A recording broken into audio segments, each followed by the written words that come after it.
Excited and in anticipation. I think you.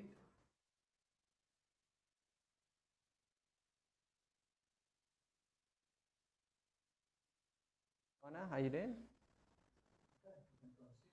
Can we go live? Hello and welcome to day 2 of Schoolscape IT for 2021. We're so excited to have you here.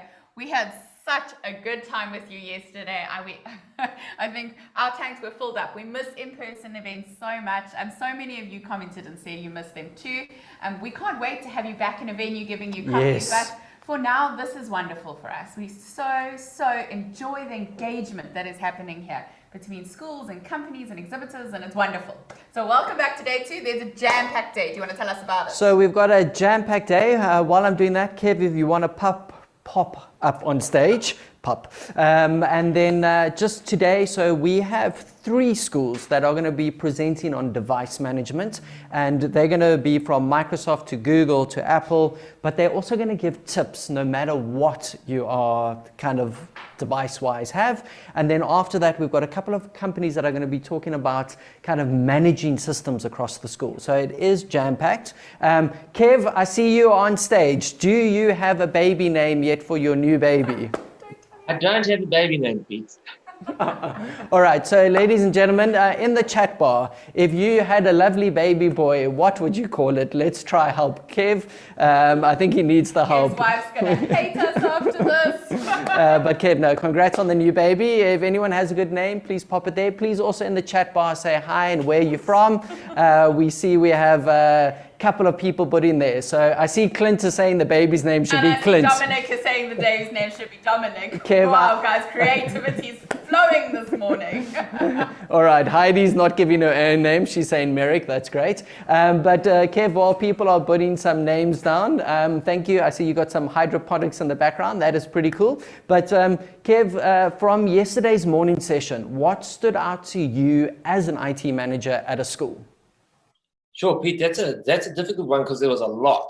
There was a lot of information. I actually, yesterday afternoon after everything was finished, I actually went back and I rewatched some of the stuff because there was just so much information. So it was good to go back and just go back to the agenda and just rewatch the whole day, and I could fast forward to the bits that I wanted to see.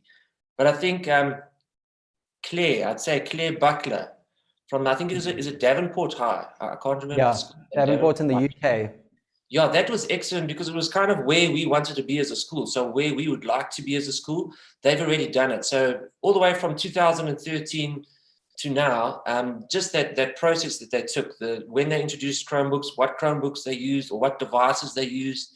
And I like that she said it didn't have to be a Chromebook, it could be whatever. You could use anything, Microsoft, Google, whatever. It was the thinking behind it that I really, really enjoyed. I liked the way she broke it down. She said 2014 we did this, 2015 we did this, and it kind of it tied in exactly almost with what I'm planning for my school currently, and I think for a lot of other schools, which is really cool. I really enjoyed that. Cool. Kev, thanks. I see Sarah Lee also says she really enjoyed that session. So thanks for the comments in the chat bar. Just a reminder, we've got a couple of prizes up for grabs. One, yesterday you would have seen a demo of a visualizer in action, and there will be more through other sessions. So if you go and you visit 10 companies on our exhibitors booth, so if you jump onto the exhibitors tab, what we've done is we've pulled together companies we know that can support you.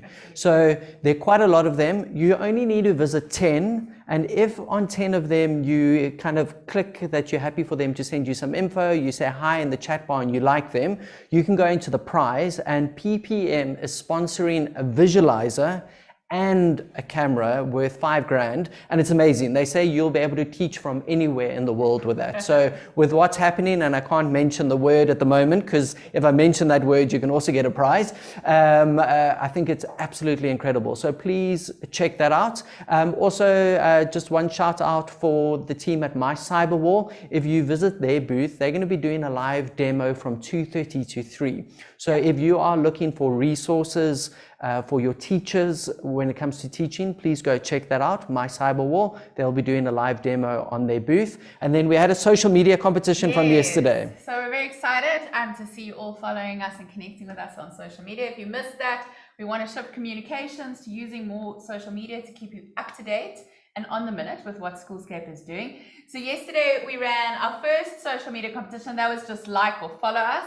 And congratulations, Jessica Blake of the Star of the Sea School Convent School won yourself a 500 Rand gift voucher. Today, however, we're going to continue this. We're going to build on this. Tomorrow we're having a legit gamified treasure hunt. You guys have totally inspired me with this Minecraft tech world, all kinds of fun ways to do things. But today, all you need to do is you need to go check out our social media. It's going to be posted this minute in the chat. But don't go now, go later. Stay. You derailed me. So if you go onto our social media and you go and you find a post from today or from yesterday that you love, that you agree with, share it onto your social media, tag us in, and you could win another 500 Rand Take-A-Lot voucher. Thank you, Sonical. Yeah. Thank you, Sonical. Sonical is the most generous company. They love the ability to give you a Take-A-Lot voucher. So we have lots more coming up. And yeah, that is. Can I mention on prizes as well? Kevin, if I remember correctly, in our discussions topic, you were chatting in the voice over IP discussion topic. Is that correct? Yes, yeah, that's correct. Yeah. Cool. And Kev, maybe, so there's a discussion topic. I'm mentioning this because I know a lot of schools were asking things around VoIP. Anything stood out on that topic? The reason why I'm asking is because the team from Toshiba can help with VoIP, and they've said if anyone jumps onto that conversation and shares a comment in there and chats and asks about a need or shares a tip or a trick for voice over IP, they will give away, I think it's a whole thing of biltong and treats. And yes. Treats. So that's pretty cool. Not your school. Yeah. So Kev, get in on that. So Kev, can you remember what they were? I'm asking if you remember because I don't. What were they chatting about on that topic? Pete, I was just starting conversation about VoIP because I know there's a couple of schools that have VoIP and they're actually not happy with it. And there are schools looking at VoIP. And I think the schools that are unhappy with it is because they've gone maybe with the wrong partner and they haven't actually looked at the overall solution. So stuff like swapping out switches, getting in battery backup. Somebody mentioned that, when the power goes down, the battery backup's only going to last 2 hours. But a lot of these VoIP companies actually can push it to your cell phone. So there's a lot of options that you have, which maybe people are not aware of. So it's good to ask those questions. Just jump in the forum and just ask. Cool. So everyone, if you are on the web version, don't go now, but there's a tab that says community. If you jump in there, there is topics going. So look for the one, just search VoIP and you'll find that one. So Kevin, thank you so much. And I think it is now time to hand over for our first school. It is. So I'm just checking that we're all good. Tech team, are we all good? We're not good. I don't know if you can still hear us. Then we've had a little bit of a technical difficulty. Sorry, ladies and gentlemen, give us 1 second. Is internet down?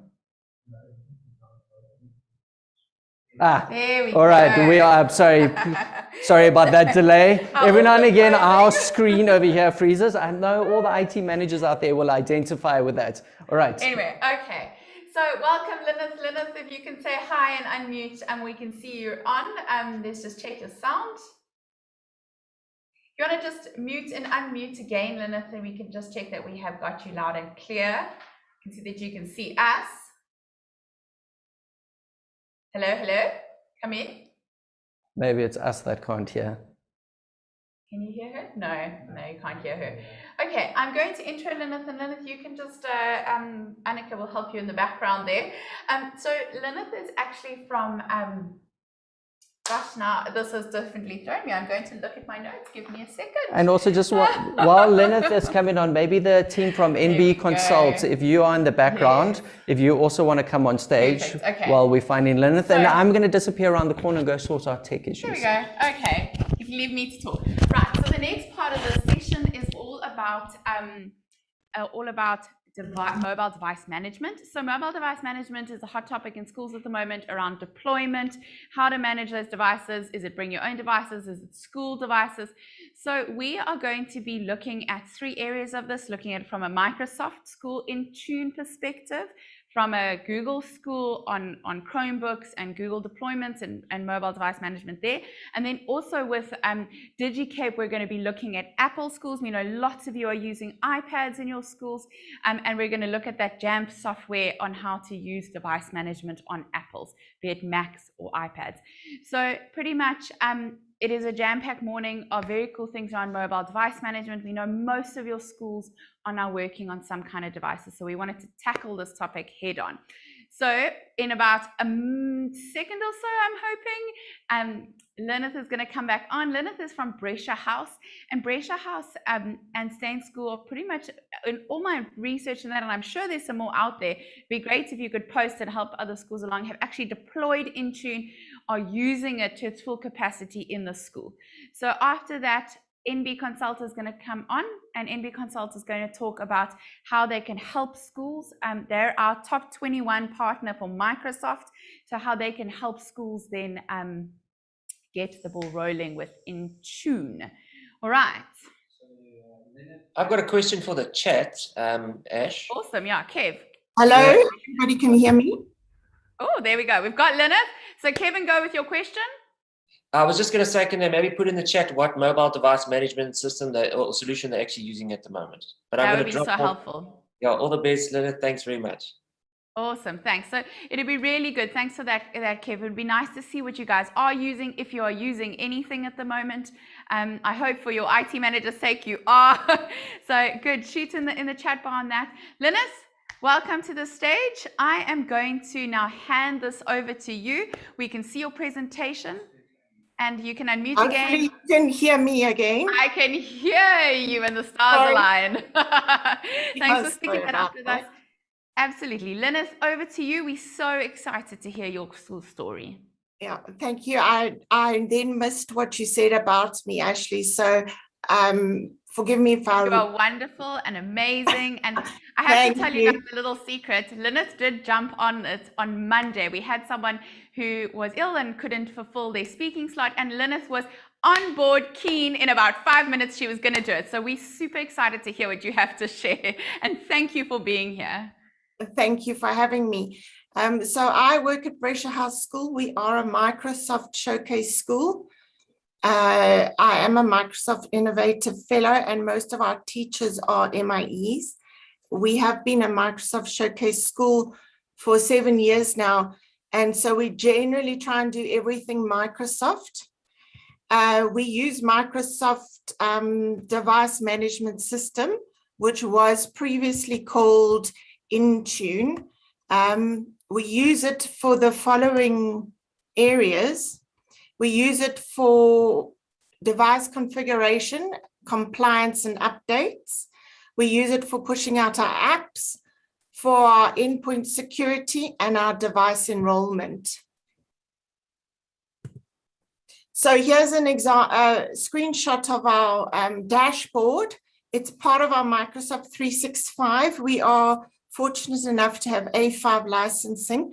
So we do have all the features available in the Microsoft 365 tenant. And this is the endpoint management admin portal. So we use, first of all, it to change the configuration and compliance of and push updates of the devices we currently own. We own just over 900 devices, which you can imagine was a very big number of devices to manage and configure.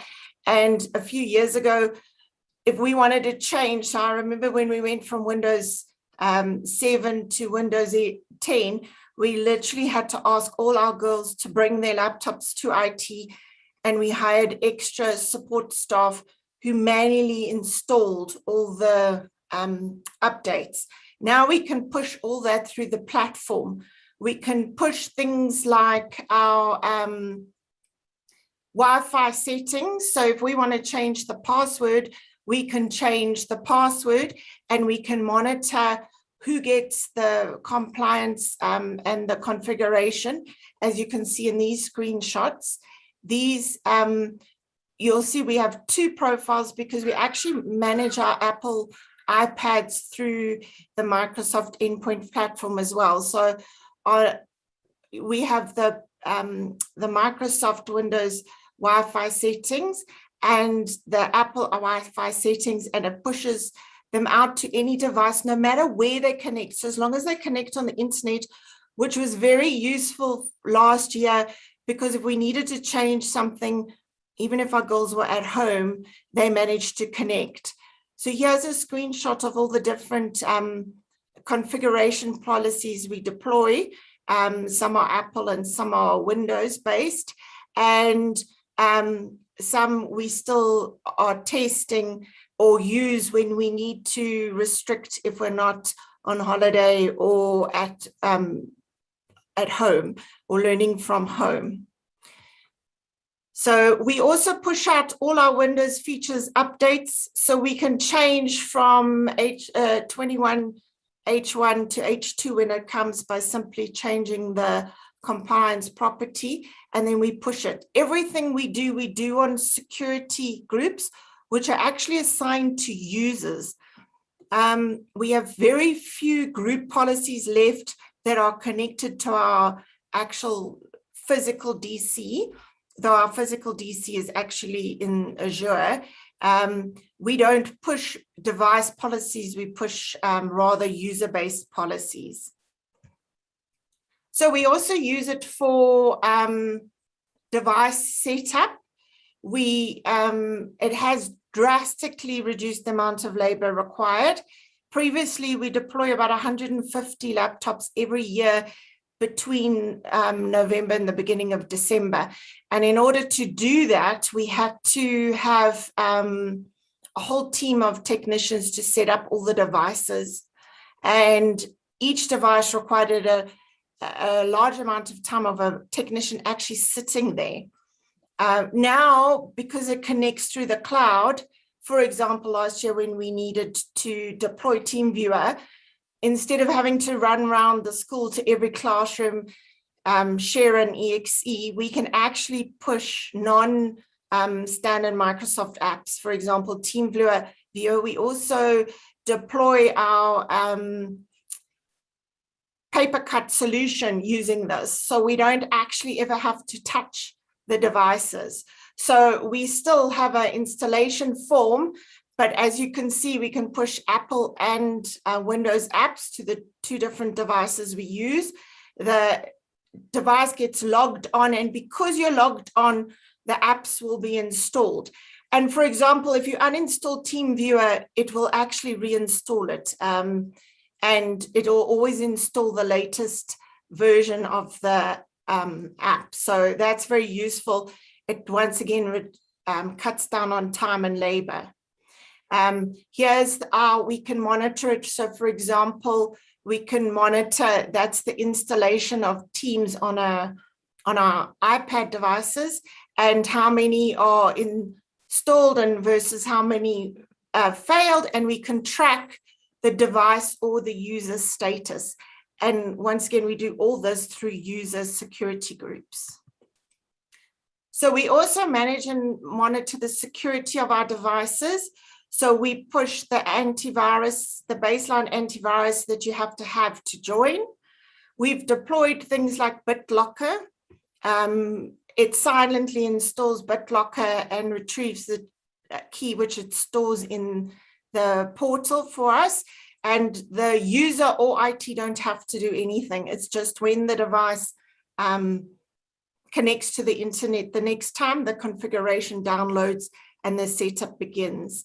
We've also configured our firewall and other security settings this way, and we can track which devices are in compliance, and we actually can block if they don't meet our standards. That is very tricky in a school-based situation because you can't block a device, especially when you're at home and you're learning. So we tend to follow up on those that are no longer compliant, and then that does require technician. And though a lot of it we do remotely using TeamViewer. So here's our stats for our antivirus baseline, because it's school holidays, some are below standards. Here is we've pushed BitLocker to all our staff. I did this in the school holidays. So at this point, there's 85 of the staff. It's already deployed because they've connected their devices to the internet. There's our firewall settings, so we can switch domain and private and public firewall settings on and off, and restricts the user from changing those settings should they try and actually go around the firewall settings. So the last thing we use it for is we use autopilot to use zero touch provisioning. And this actually was the most exciting, most amazing part of it. Our Dell devices, so we are one-to-one school from grade 4 up with a Windows device, and our foundation phase are moving in the next 2 years to be completely one-to-one with iPads. When either of the devices arrive, they actually already loaded into our tenant via either Dell or ThinkAhead. We assign that device to the user, and then they simply log on. In a Windows device, it actually joins it to the Active Directory. And that's what you can see of us assigning a device. They listed there, we assign it to a user.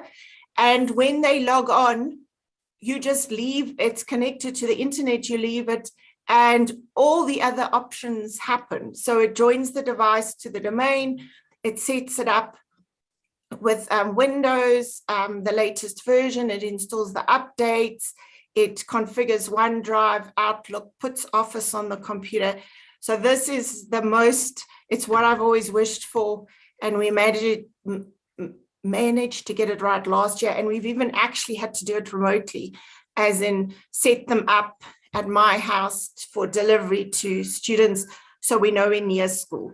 So it is really an amazing feature to use. We use the same thing with our iPads, and then all the apps that the girls need arrive on their iPads.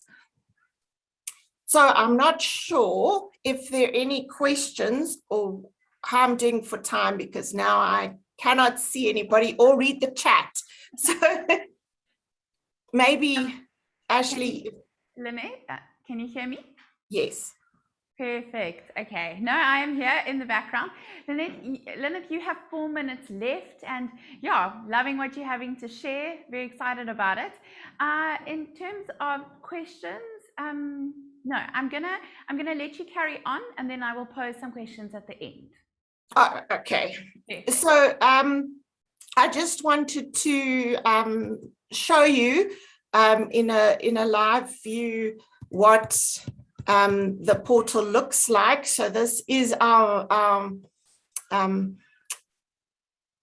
device portal. So for example, if I go to a device and I go to Windows devices, I can actually look up the devices based on the devices that are associated with me, and it tells me what I can still see the end of your presentation. Oh, okay. Sure, let me share and unshare. Yeah. Perfect. Thanks, Lynette.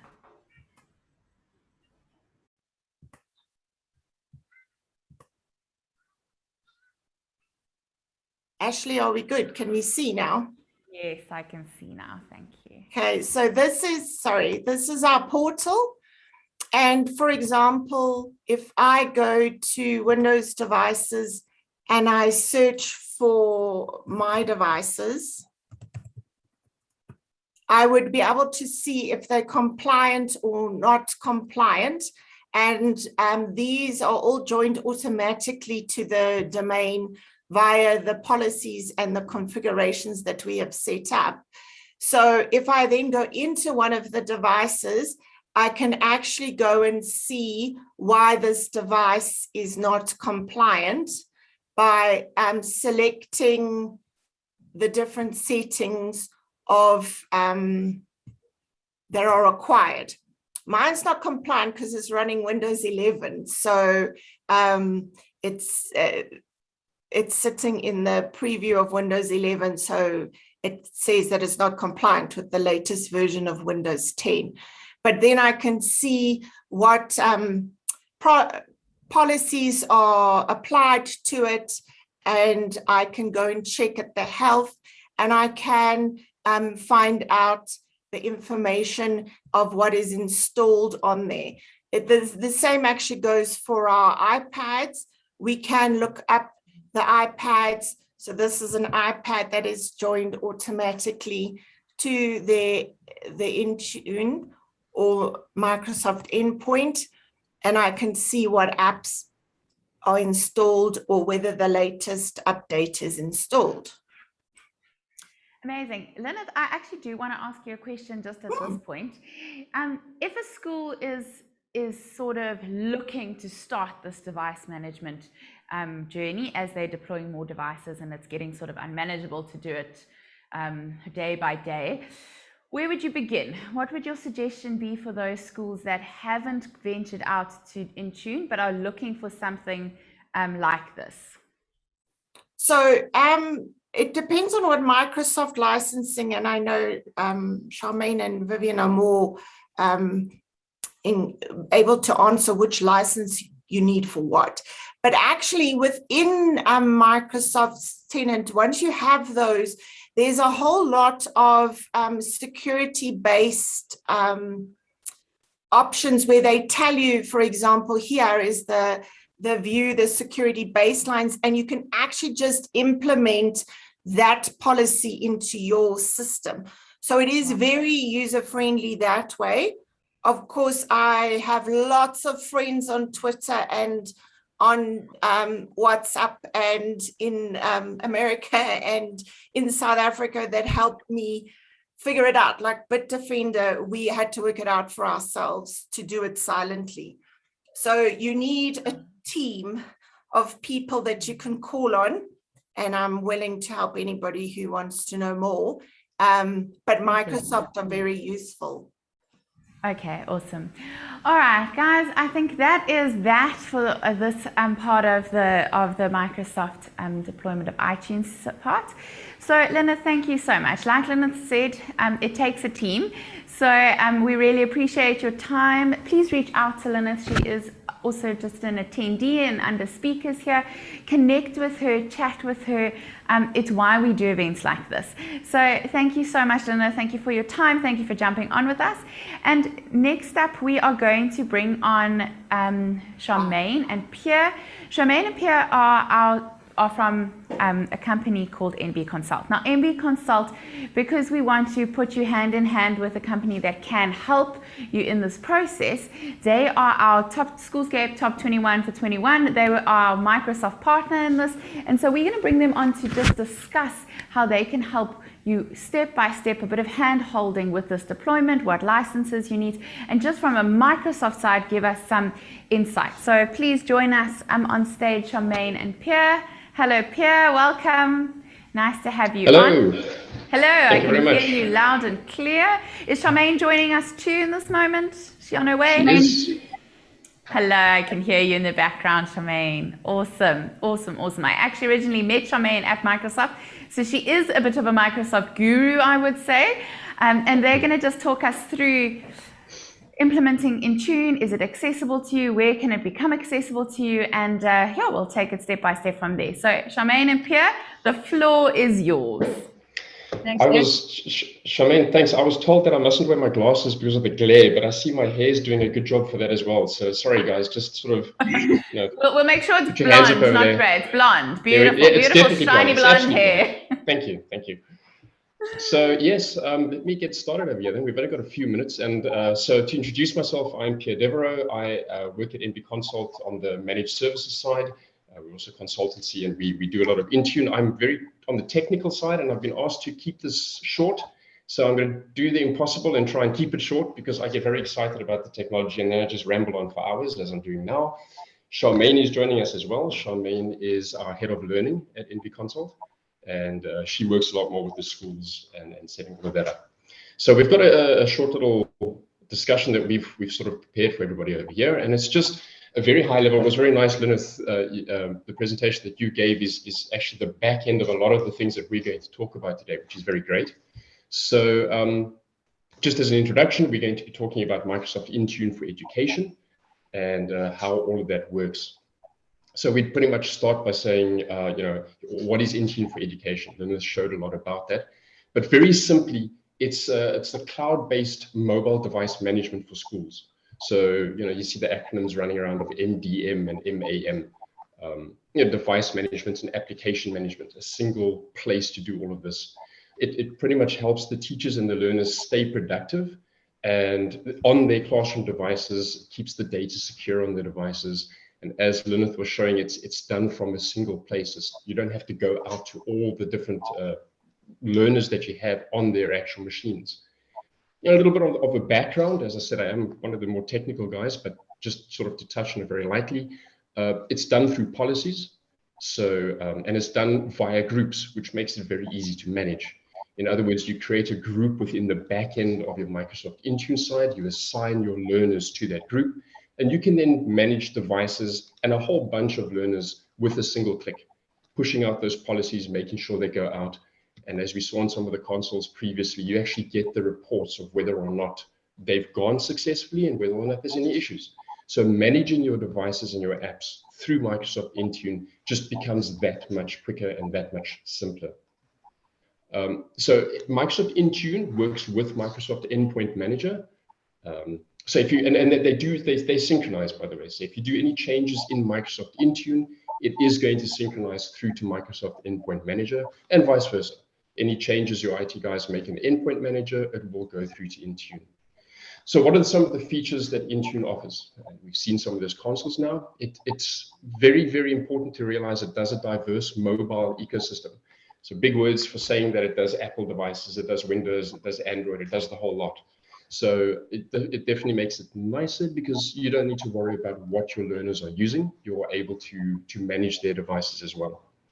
You get a lot more efficiency with your IT sort of administration because it's all done through a single console, because it's all done in the cloud, and because it pushes out to the devices and the learners rather than them coming to the IT side to get it done. And also what was mentioned previously, the protection of data. So once those devices are enrolled, you have your BitLocker, you have the policies, you have your compliancy, being able to block URLs, being able to manage the data that your learners are accessing, and also what happens to that data. And then with the Microsoft Endpoint Configuration Manager, that gives you a lot of those great analytics that we saw in the presentation before, those reports that make it so important. Because to run through a report with a bunch of information saying, you know, these guys might have it, these guys aren't using the right, they're not getting those policies pushed. The reports that this shows you makes it a lot easier. You saw the little circles where it breaks it down into a pie. You're able to drill down and see why the devices are not compliant. And then it makes it a lot easier to be able to sort those out with your IT guys. Charmaine? Right. Good morning, everybody. It's so good to see so many familiar names and faces. And Linus, you have really done Brescia House and Microsoft proud. Your presentation was fantastic, and it just shows you how well Microsoft Intune works. If you head over to our booth, there is a video clip with a presentation about what we are talking about right now. So Microsoft School Data Sync is a free service that imports school records from your existing student information system. That really makes it much easier. And it also creates online classrooms and groups for Microsoft Teams, Intune for education, and third-party applications, as Linus was explaining in her presentation. The components of Microsoft Intune is that you have a mobile device management where you actually manage and secure and push apps over to devices. And then you also have mobile application management where you can push and control and organize applications onto individual devices. So the great thing about Intune is that you can deploy apps to students and educators without ever needing to touch the devices. The apps are available to your learners and educators the next time they log in, and it will follow them to any device. So they only see the apps they are supposed to see. So back in the day, when I used to work with banks of devices, it was manual install. We had to uninstall on one device. So this is great that students can move from device to device, and it will follow them. So, I'm just giving you a polite heads up. You have 20 seconds left. Okay, I'm going to be quick. So it's simplified management, streamlines enrollment, deployment, personalized experience, so you can deliver custom learning experience for each learner, and you can transform your classroom time, obviously, because it's so easy. Over to you, Pia. Very quickly, all I wanted to mention quickly on the end is the licensing. Okay. Please come and speak to us. Linda did mention it, and more than likely you already have access to this. You already have the licenses, and your partner will be able to show that to you. Just bear in mind that the license comes with most of the licenses that the education departments have, their A3s. So you probably have access to the software already. Awesome. That was going to be my question. Thank you, Pierre, for covering that. I'd like to ask Pierre and Charmaine, there are some really good questions in the question bar about how do you manage device rollout when it's students that didn't join with the initial rollout, so late coming students, things like that. Yeah, these are the guys that will really be able to answer those. So if you guys could jump into that question and answers tab and answer those questions, thank you so much. Please connect with NB Consult through the poll. The poll is live. The purpose of the polls here is so that we can connect you to real suppliers that can really take your hands and help you in this journey. So these are all our Schoolscape trusted, very valued suppliers. So we know that they are credible and that they really can help your schools, that have a brilliant service team and support team. Okay, so thank you, NB Consult. Thank you, Lynette. Next up, we are going to move and shift gears and focus on Apple. So I know many of you are using iPads in your schools currently, or looking at deploying iPads. And so Digicape is going to come on now with Wihan Neethling. Wihan Neethling is from Rustenburg Girls High School, and they're going to showcase Jamf. Jamf is their mobile device management solution for Apple. So it's Apple specific, and oh, I hope I'm right in saying that. I think that I am correct. It's Apple specific. And yeah, welcome Alan from Digicape, and welcome Wihan. We're really excited to have you on today. You can pop your cameras on and jump onto my screen, center stage. Hello, Wihan, there you are. I'm not sure if Alan is joining in this part, or is he joining afterwards? Okay, Alan is joining afterwards. Wihan, let's test your audio. Can you hear me all good? I can hear you perfectly, loud and clear. Okay, as I said, Wihan is from Rustenburg, and Wihan, yeah, really great to have you here on Schoolscape IT today, and we're really excited to hear about your Jamf deployment and what you have to say. So I'm going to take no more of your time. Over to you. Cool. Okay, let me share my screen, and then away we go. Your screen share to please turn your camera back on. That'd be great. Yep. Is that working? No. How MDM keeps us sane. I like that. Perfect. I'm worried that I'm not sharing the right screen. Am I sharing the right screen? Let me just check. Yes, yes. The one that says how MDM keeps us sane. Yeah, I just want to make sure my presentation, which is on a different screen. There we go. Can you see the big one, not the presenter view? Yes, we can. Okay, so you're not seeing presenter view. Awesome. Okay. Oh, wait, no. Sorry. Hang on 1 second. I think that we're not seeing the correct thing. Wihan, if you can screen share again, please. So kill your screen share. I'll try and kill that as soon as I can. Let's do that. Stop sharing. Okay, so let's try and do this again. That screen here, and we'll see what happens. Okay, now I'll tab over to your... How's that? No? Perfect. I can see you. If you want to click your camera back on, we can see you. That's great. Let me see if I can do that. Oh, this dual screen system is not working, so maybe I must just... Perfect. You just go ahead and talk if that's better. And we're looking forward to hearing the valuable insight that you have to share with us. Awesome. Okay, great. Yeah, so it's nice to have a chance to actually talk about something that you're really passionate about. So yeah, a little bit of background about me. So I am head of innovation here at Rustenburg Girls High. We're based in Rondebosch. We're an all-girls school of about 900 students, and I am an Apple professional learning specialist. So my role is very much the integration of technology into the classroom. So I do a bit of work consulting here and there. But I really wanted to just share how using an MDM and managing our devices, you know, if you've got a lot of devices, it really does make it easier if you can do that all centrally. So where we started, you know, a little bit of background, about 5 years ago, we realized, you know, we can't keep our learners relevant in life after school if we don't have a digital device strategy.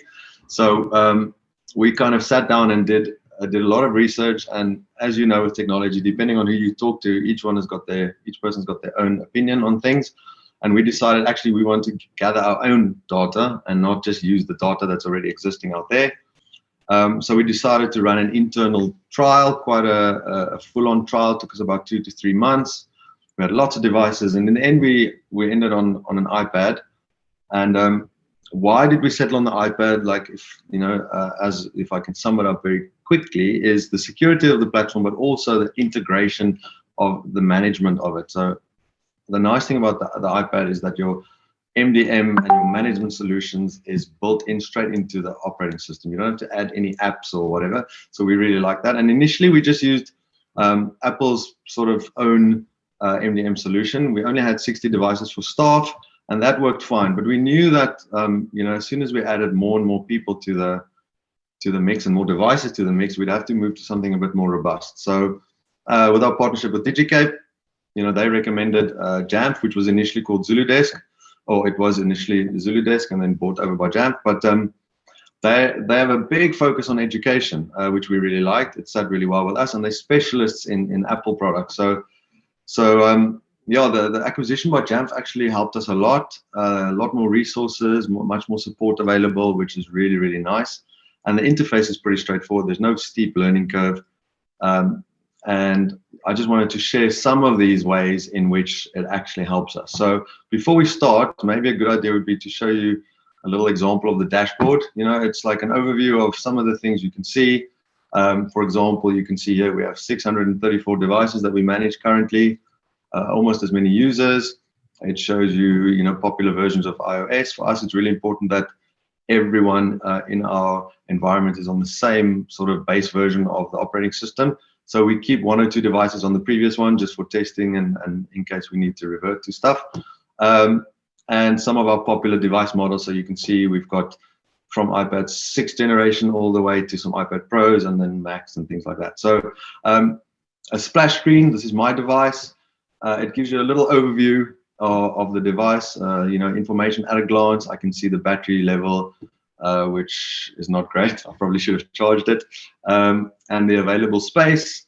I can also add some notes in here. We can tag it. We can have, you know, your accessories, your serial numbers are straight in there. And then from here on the left, I want to point you to some of the things you can do immediately from the screen. So in case your device is lost or anything, you can lock the device. You can immediately enable lost mode, which means that anyone who picks it up will get a little custom message on the front. You can wipe the device. You can do all sorts of things straight from the screen, which is really, really useful. Also, this is another screen that just shows you all the apps installed on the device. And if there's a problem, you can just reinstall them from here, or you can add apps here at the top right of my screen, if you can see. And these apps you purchase through Apple School Manager and then deploy. I'm going to talk about profiles in a minute, but you can, you know, deploy apps to groups of devices very, very quickly and very easily, which is pretty nice. Also on the left-hand side here, you'll see there's a tab for documents. So we use this for pushing books to students. We create a lot of our resources in-house.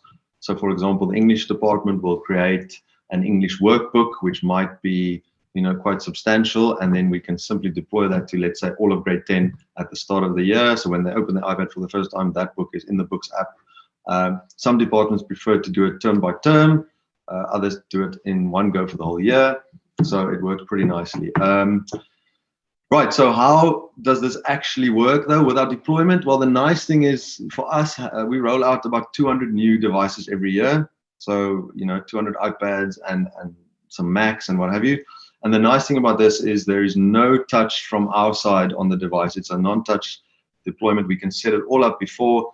It's all pre-configured so that when those users step in, and for me, this is the best thing about my job is at the beginning of the year, when these new grade 8s arrive and they unbox that brand new iPad. I don't know, if you've never unboxed an iPad, that 6-second sort of delay, the kind of anticipation that it builds when you lift that box, and their faces when they unbox that iPad is just amazing. So it's all pre-configured. We give them a generic password and a username that they change upon first login. But then once their iPad is logged in, all their apps that they need are preloaded. Well, they download from our cache server very quickly. Their accounts we can pre-configure. We're also a Google Workspace school, so their Gmail accounts and all of that is pre-set up for them. And like I mentioned before, their documents and books and things that they need are all there and ready. Then when it comes to the profiles, so you can set up multiple profiles. I'm just going to mention 3, the main ones. So if you take our staff profile, for example, it's pretty open and I don't want to say unlocked, but we want our staff and our teachers to really feel like it's their device. So they take it home, and in fact, we encourage that they put all sorts of apps like Netflix and games even on them.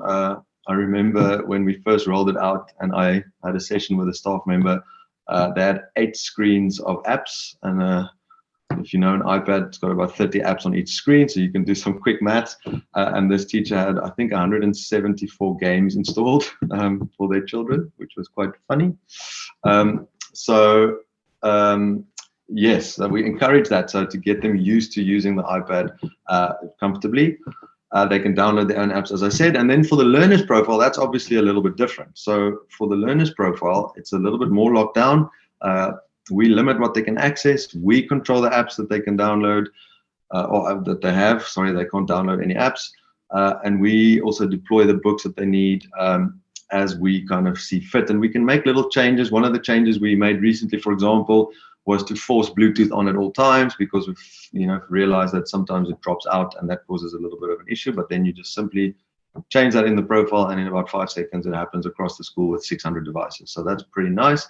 And then the last one we use, which is probably our most important one, is our exam profile, which we then just activate. It sits dormant in the background until we switch it on.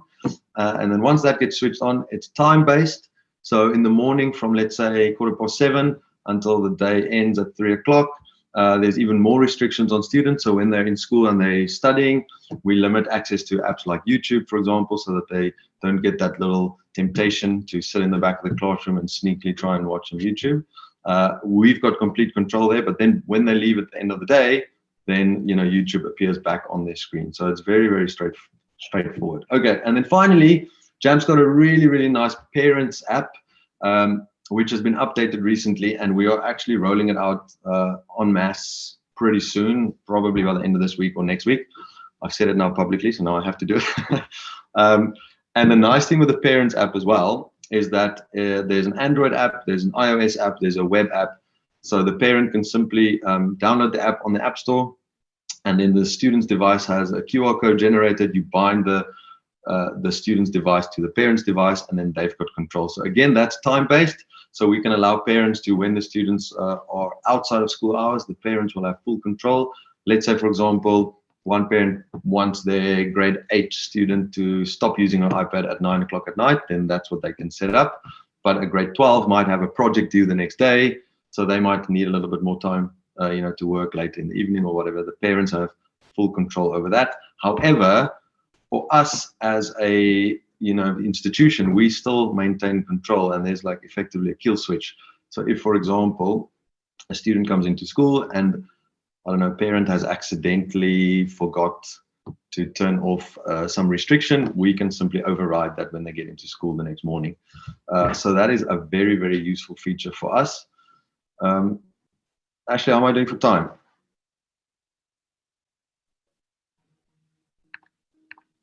All good? Yes, all great, thank you. Okay, awesome. And finally, the last real thing I wanted to mention is what I like to call like a little bonus feature, which is not really something that we anticipated when we signed up for Jamf. It was something we discovered we needed and comes in very, very useful, which is what we call the incidents feature. Or you might have seen that on one of the screens I showed a little bit earlier. So currently, I think if this was from about a day ago, we've got 7 open incidents. So what that means, it's just a place to record any kind of events or incidents that happen regarding your devices. So for example, our things are insured, and if a student accidentally drops it and has a cracked screen and we need to send that in for either repair or a warranty claim or whatever, then Jamf has this built-in feature which allows you to log an incident. And what we found is that the insurance companies really love the fact that all the information is presented really nicely to them in there. You log your serial numbers, it could be accessories, it could be anything that you have in there, and you keep track of any sort of open cases, so it helps us to kind of know exactly where we stand. And being a girls' school, I don't want to generalize, but we generally don't have too many crazy incidents. We had one where a parent drove over an iPad, which was quite interesting. I posted a picture on my Instagram a while ago, and that was if you've never seen a broken iPad, that was quite an interesting one. But then having all the information there, and you can just pull it out and send it to the insurance company, it means things happen quite smoothly. So as far as me showing you some things, I think that's pretty much all I wanted to show you. I'm back with you here. I have questions. Go for it, because I can't really see anything. So can I stop sharing my screen? You can stop sharing your screen with pleasure so that we can see you as well. You can turn your camera on. Cool. Yes. There we go. Awesome. Awesome. There we go. We've got you. Okay. So someone wanted to know, does your school own all the students' iPads, or do the parents purchase the iPads through the school? So yes, that's a very interesting question, and it's something that we keep kind of tweaking or thinking about rather. So it's built into the school fees, but the school effectively retains ownership until the end of the student's sort of time with us. In which case they've paid it off and they can take it with them. And if they leave early, so within 5 years, then there's a little sort of a pro rata rate that we sort of look at on a case by case basis, and they can sort of pay the difference, and then there we go. That's great. Okay. Then one more question quickly. Can Jamf be configured to filter internet access on a student's iPad 24/7? So yeah. So Jamf, yes, Jamf does have some built-in sort of whitelist and blocklisting things. I'm not actually 100% sure. Alan might have to jump in here and tell me exactly how that works. And you can jump on stage so long. Yeah, so I'm dropping him straight in there. So yeah, we've got a few sort of blacklisted and whitelisted sites at school, obviously. So students are very clever, and they'll find a way around any restrictions you put on them. So, for example, they'll go in through a web browser and access, Instagram through a browser. So we blacklist a few of those kind of distracting things. BuzzFeed is a favorite that we also blacklist. But I don't even know what that is. And I'm not that old. So it's harmless, but it's a time waster, I think. It's just something that you can spend hours on. Alan, are you there or not? Alan is in the background. Welcome, Alan. Alan is the Educational Director of Digicape, South Africa. So nice to have you on stage. If you turn your camera on, we'd love to see you, Alan. I think he's done his makeup as well. Let's check. Are you able to turn your video on, Alan? I don't know. Not quite yet. Okay. I can't hear him either. Okay, so I'm going to then just shoot with my own question. Wihan, what is your top tip for a school that's starting this journey? We asked the same thing to NB Consult, and we would like to know where to begin. If you want to take on this Jamf journey, where would you start? What's kind of the first pillar? Well, I think for us, the nicest thing was that we had a relationship with Digicape already. So I think it's such a minefield. There's so many options out there.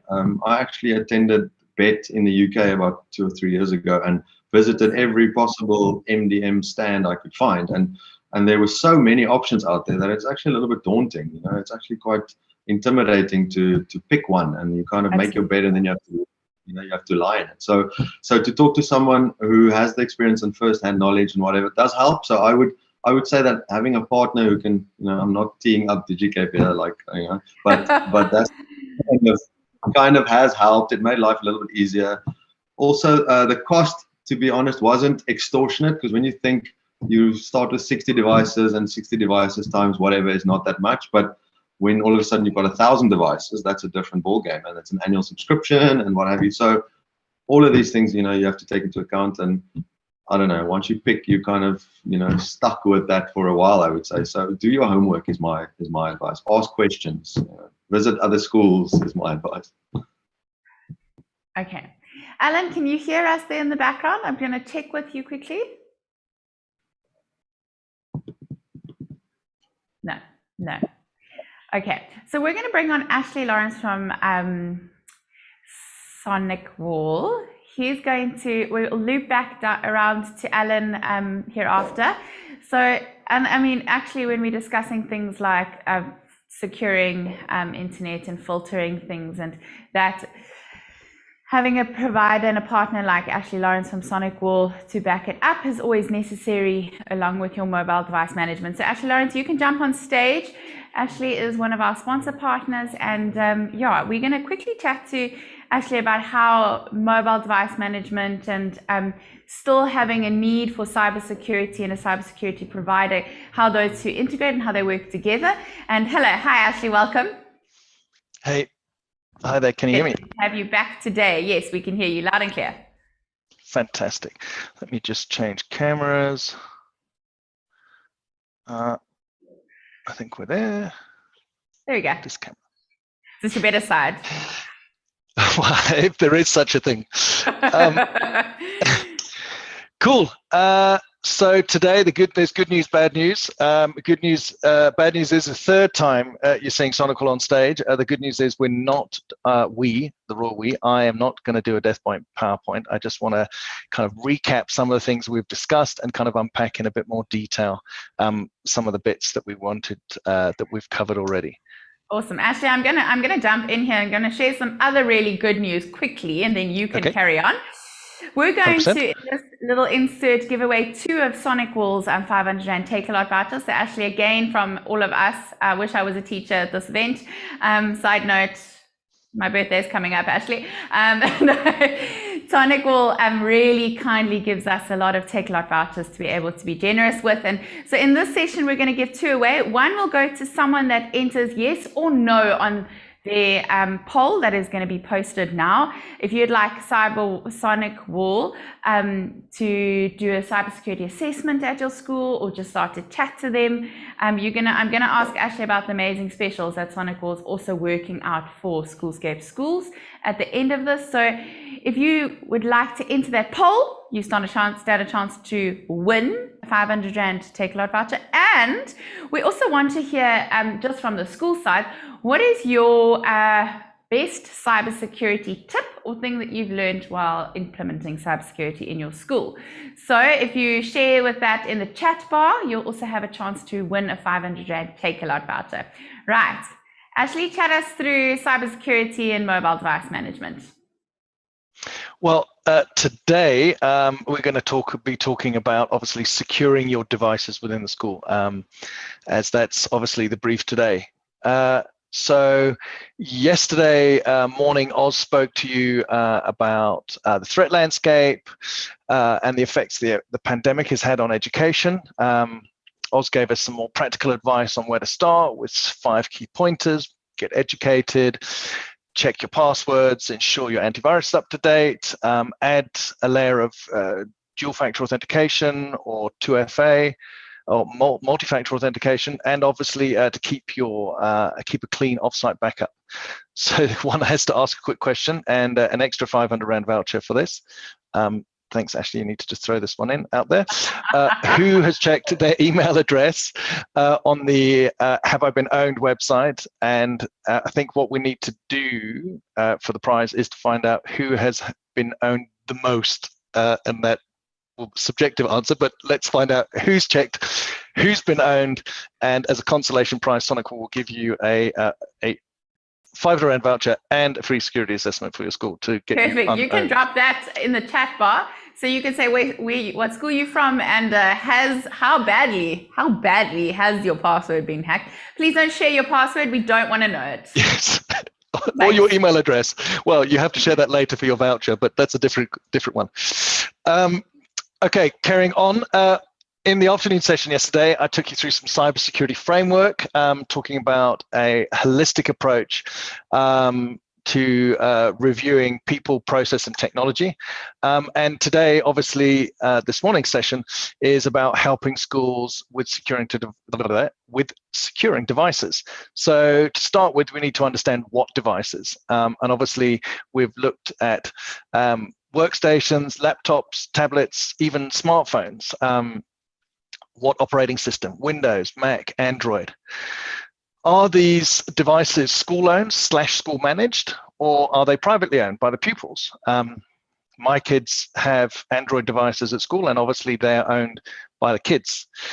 It's very difficult to manage personal devices, as there's so many brands, operating systems, and obviously variants of operating systems. And it's almost impossible to enforce the use of a specific antivirus or MDN on these privately owned devices, as you simply just don't have access to them, as in root access to install on those, etc., etc. So going back to Oz's premise, people, process, technology. So firstly, you need to look at the people, the learners, the teachers, the guests, and make them responsible for their own devices by their behavior whilst they're on school campus, and most importantly, connected to the school's network. And this requires process. So these are processes and policies are fundamental to securing your devices. Each school needs to review its internet and email usage policy, and as we've seen, its password policies. We need to ensure that it's all well documented and up to date, and these policies and procedures have been shared, and most importantly, time needs to be spent on educating both learners and staff. This brings us to the technology section of the people, process, and technology. Most technology investments in schools are underutilized, with only an average of 40% usage. It's a bit like a Swiss Army penknife and only using the corkscrew and the screwdriver. Obviously, Ashley only needs the corkscrew being in Stellenbosch, but anyway.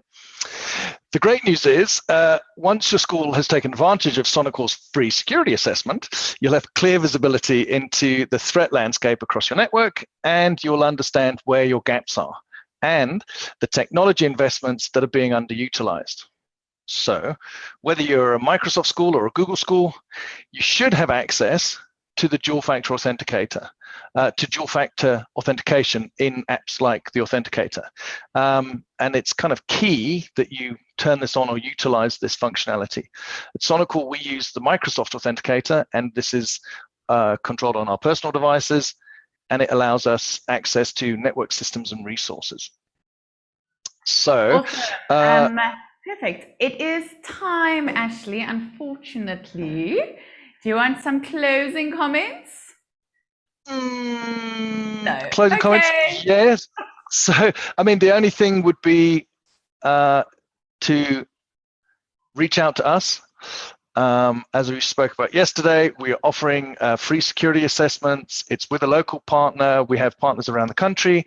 So please share your information. Wonderful Popular Act. So you need to tell us that we can reach out to you, and one of our duly appointed guys will reach out to you and schedule a quick call and find out, introduce you to a partner, have a look at your network and see where your gaps are. And I say, this doesn't cost you any money, it takes about half a day, and it's going to be invaluable to kind of holistically looking at your security, and if we can or can't, assist you with Sonical technologies. Awesome. Perfect. Thank you, Ashley. Thank you so much for your time this morning. I am going to, in 1 minute, tell Genevieve that you really need Ashley Lawrence.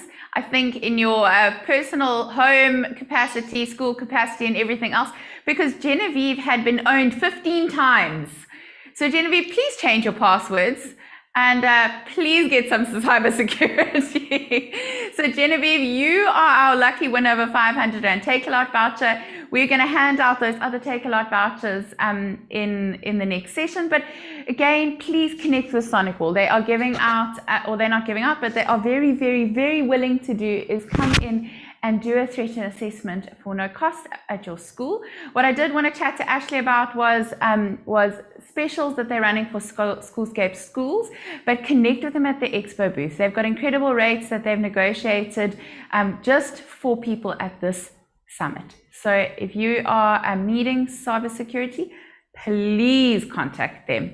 Right, Alan Goldberg, are you with us? You can turn your camera on again, and we're going to go round 2 on this. If Alan doesn't jump on now, I'm going to commit to doing a song and a dance for you. So please, Alan is here. Welcome, Alan. Hi, Alan Ashley. is he's the educational director of Digicape South Africa. So Alan, welcome. You also no stranger to a Schoolscape stage. And Alan, really, you're so welcome today. Alan is following on Wihan's discussion. So on mobile device management, he is the foremost expert on all things Apple. And Alan, the stage is yours. Thanks so much. Let me share my screen and we'll get started.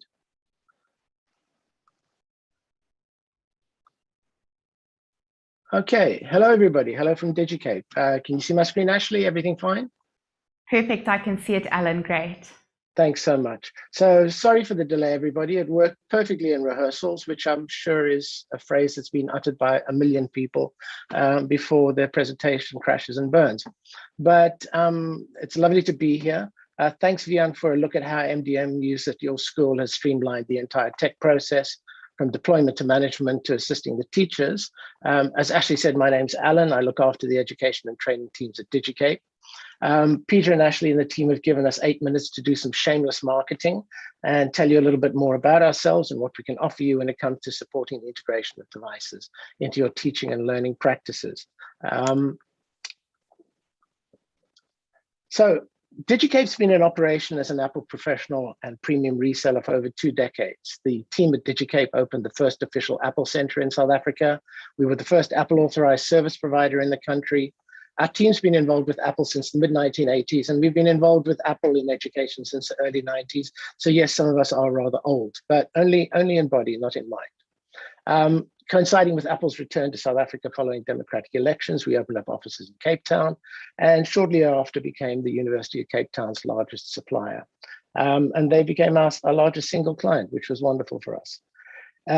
Education isn't just a business for us, it's a passion. And for those of us who returned to South Africa following the apartheid era, we saw it as an opportunity to make a difference in our new country.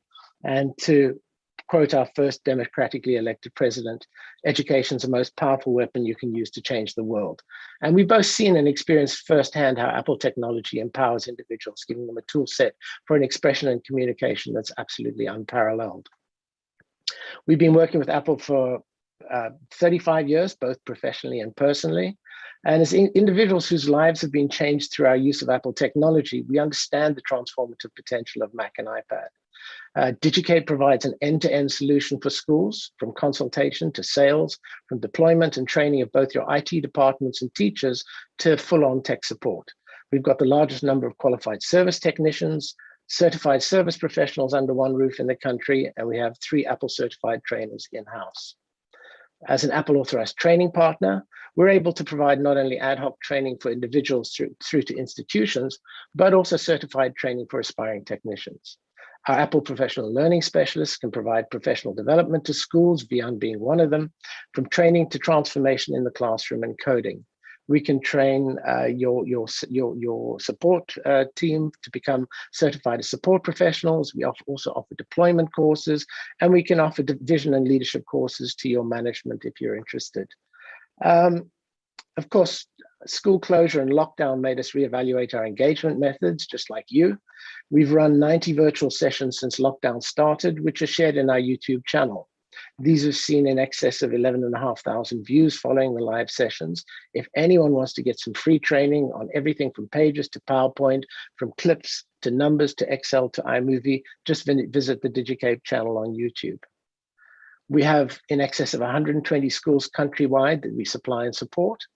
And while our HQ is in Cape Town and our most established base is in the Western Province, our second largest school is in Gauteng and our third largest is in KwaZulu-Natal. We were part of the team that created Africa's first Apple Distinguished School, which is Parklands College, which is a school that we're incredibly proud of. They're not only a beacon here in South Africa for the transformation of education in the classroom, but have presented on behalf of Apple in both Europe and America. Their coding teams won places for Apple's Student Worldwide Developer Conference Challenges 3 years in a row, and they're a complete one-to-one school with just over 2,000 devices across 3 campuses. If anyone aspires to become an Apple Distinguished School, then by all means, chat to us. So that's enough shameless promotion. The focus today is about deployment at scale. And the last 10 years has seen a rapid change from traditional computing experience to personal to mobile devices. I'd like to have a look at the slice of a young learner's day. And in my haste, I may not have switched on the audio, but here we go. Have a listen.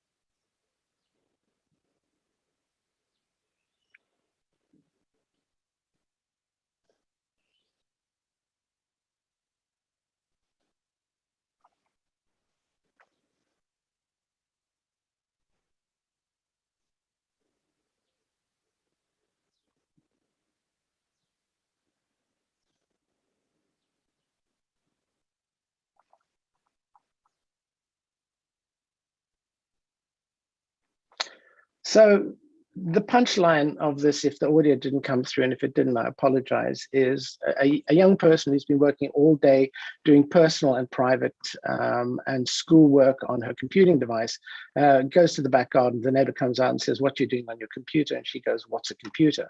And we have devices which are far more powerful than anything that we've ever had in our history, and yet, you know, a washing machine is a computer, but we don't think of it as a computer, we think of it as a washing machine. And our device is just a device, but it happens to be a music machine, it happens to be a word processor, it happens to be a video editing suite. And because today's devices are so mobile and personal, I'd like to spend a few minutes looking at how deployment models are changing. Personal devices are transforming schools around the world, and because they're devices people want to use, but not every school has a dedicated technical team. Additionally, since today's devices are portable and mobile, modern deployments can't assume a predictable fixed device tethered to a desk and need to focus on mobility and a broad use of applications. And the learners and teachers' experience is critical to the effective use of technology in the classroom if we don't want it to be about technology in the classroom and we want it to be about teaching and learning. These factors change the way we need to manage these devices. So as Wihan mentioned earlier, all Apple platforms support a modern lightweight deployment and management model, which is built into every device, whether it's tvOS, macOS, or iPadOS. This allows for a far more modular management method and results in the IT team having much greater flexibility while giving users the ability of getting up and running quicker than ever before. This new deployment model is all about simple, streamlined wireless setup, getting our users up and running in minutes. It's not about system imaging anymore. It's about giving users a stake in the process by allowing them to personalize their own devices while still retaining management control. Deploying this way is all about being agile, flexible, and doing what's best for your users and learners. When the IT team needs to deploy Apple devices, they're no longer tied to complex configurations and time-consuming system imaging. Instead, configuring Apple devices is a zero-touch effort for your IT team, or the accidental techies, as we like to call the teachers who've been press-ganged into supporting the tech rollout. Users can do most of the setup themselves through the setup assistant built into their devices. And the IT team can then mass enroll, configure, and manage devices over the air using its MDM solution, irrespective of the location of the user's device. App distribution in large quantities is simple and flexible and more affordable in an education setting. But most of all, your IT team can now transform itself into a team that fosters innovation and helps the school in transforming its tools to improve teaching and learning and solving real-world problems, instead of being a reactive, let me help you fix that type of team.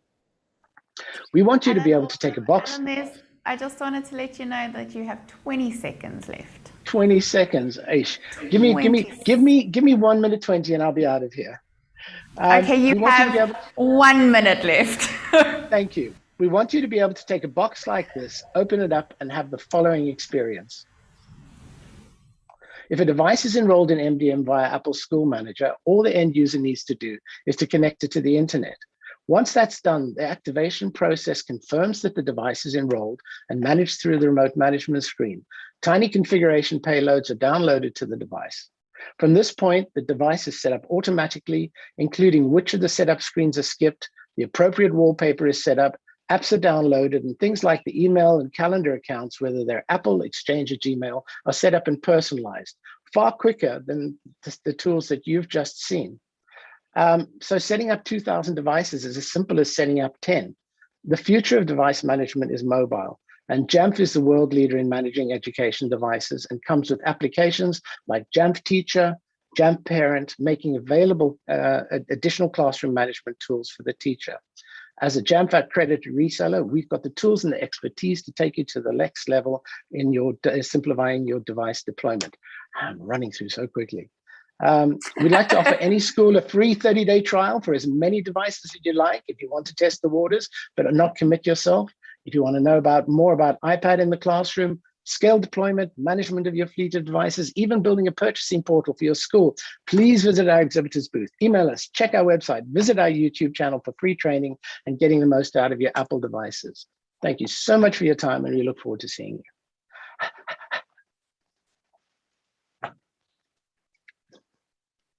Well done, Alan. You can stop screen sharing then. But yeah, really, thank you so much. We know that Digicape services many schools in South Africa so faithfully and so well. And please connect with Digicape in the exhibitor booth. Any questions you might have, you can pose there. Otherwise, jump on with the polls and we will connect you directly with Digicape. Alan, thank you. Have a great day. I'm sorry that you did have to run through that in the end quite quickly, a bit like a horse race announcer. If you ever need another job, I'm sure you could quite adequately slot right in there. But thank you. Yeah, Alan, you're always a pleasure to have on a Schoolscape stage. Thank you so much. Okay, guys, we are going to move on to our third and final school for the day. So this is now moving the segment onto focus to Google. So we're going to focus on Google and Chromebooks. I thought it would be just not politically correct for me to sit here with my Chromebook like I did yesterday. I have to be a little bit more device neutral, but welcome, Andrew. Andrew Cole is from Rivonia Primary School, and Andrew's going to walk us through their deployment with Google and with Chromebooks today, and it's wonderful to have you, Andrew.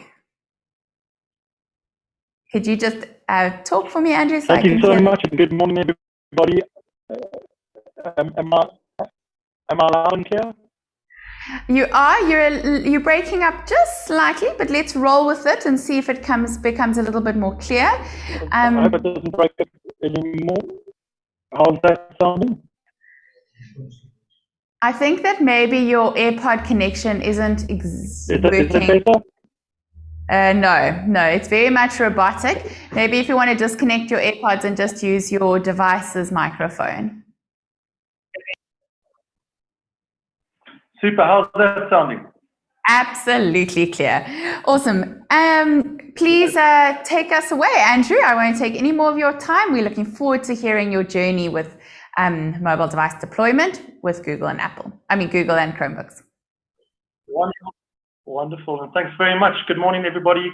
I was told I can't call this the Google Revolution talk, so I won't. So let's get straight to it. let's face it, we're not in the third, fourth, or fifth industrial revolution. We're in the teeth of the digital era. It's not going to wait for you to be ready, and it will continue to innovate and scale, recreate, and explode. And the vast majority of all future occupations will relate to this era, either directly or indirectly. So as a school, I'm certainly not going to advocate diving in blindfolded, because you will drown.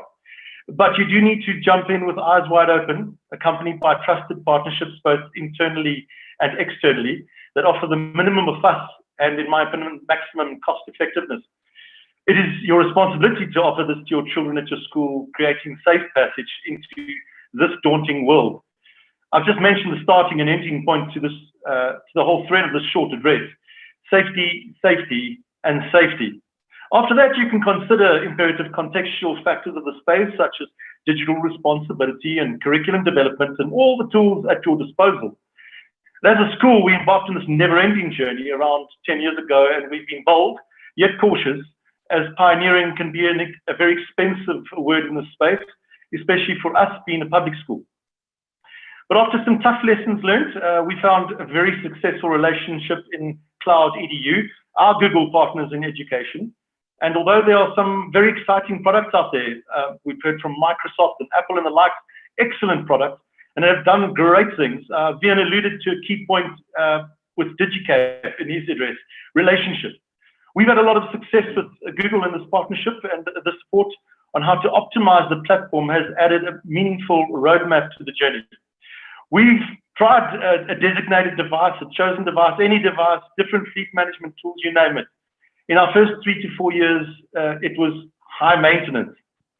But unless you have all these facilities under one platform, with all the shared capabilities, tools, apps, security services, with a device that offers uncompromising support to your chosen platform, you will never reach your educational utopia. Very much part of this matrix of institutional change is your staff, both teaching and administrative. And unbelievably, but understandably, this platform is freely available in the Chrome education license. This allows us as a staff to share and access, protect, track, create, collaborate, and most importantly, orderly file and protect the tons of data that we are expected to deal with on a daily basis. Let's face it, data is the digital era's currency, and trillions of dollars are spent every year to protect and make the data accessible to the appropriate stakeholders. From an educational perspective, we are a one-to-one child-to-device school from grades 5 to 7. We tried the grade 4s, but felt in our particular community that it was too big an ask of them and their maturity level. So we used the grade 4 year to focus on the tools and educating the children on how to use them effectively and responsibly, whilst integrating Google skills coincidentally in the foundation phase. Google Classroom is an exciting game changer, and apart from the diverse material and skills, we're able to transfer at the touch of a button online projects, assessments, and quizzes through the various settings capabilities. We have the functionality to promote life skills and characteristics such as determinations, resilience, reflection, researching, and appropriate communicative skills and processes. For example, one of my favorite assessments online is to offer the children an assessment to do as many times as they choose, without having access to the correct or incorrect answers. It's amazed me as to which of my children have the dogged grit in arriving at their desired outcome. Google Meet in these times has allowed us to timetable innovatively. I can teach from one classroom to 4 classrooms at school, with teachers present doing their administrative work in the other classroom, while I'm teaching and creating conceptual videos, having class wars with leaderboards, etc., whilst relieving the demands of a highly pressurized overall timetable for venues and teachers. This asks questions around how we staff and appropriate workloads to our teachers who are under increasing pressure. For the child, it offers the belief that perhaps I am as able to perform certain functions as anybody, and that I have equal access to my learning as any, that I am in charge of my own degree of learning. Last year, I heard the comment from staff members that we've undergone 5 years of learning in 5 weeks.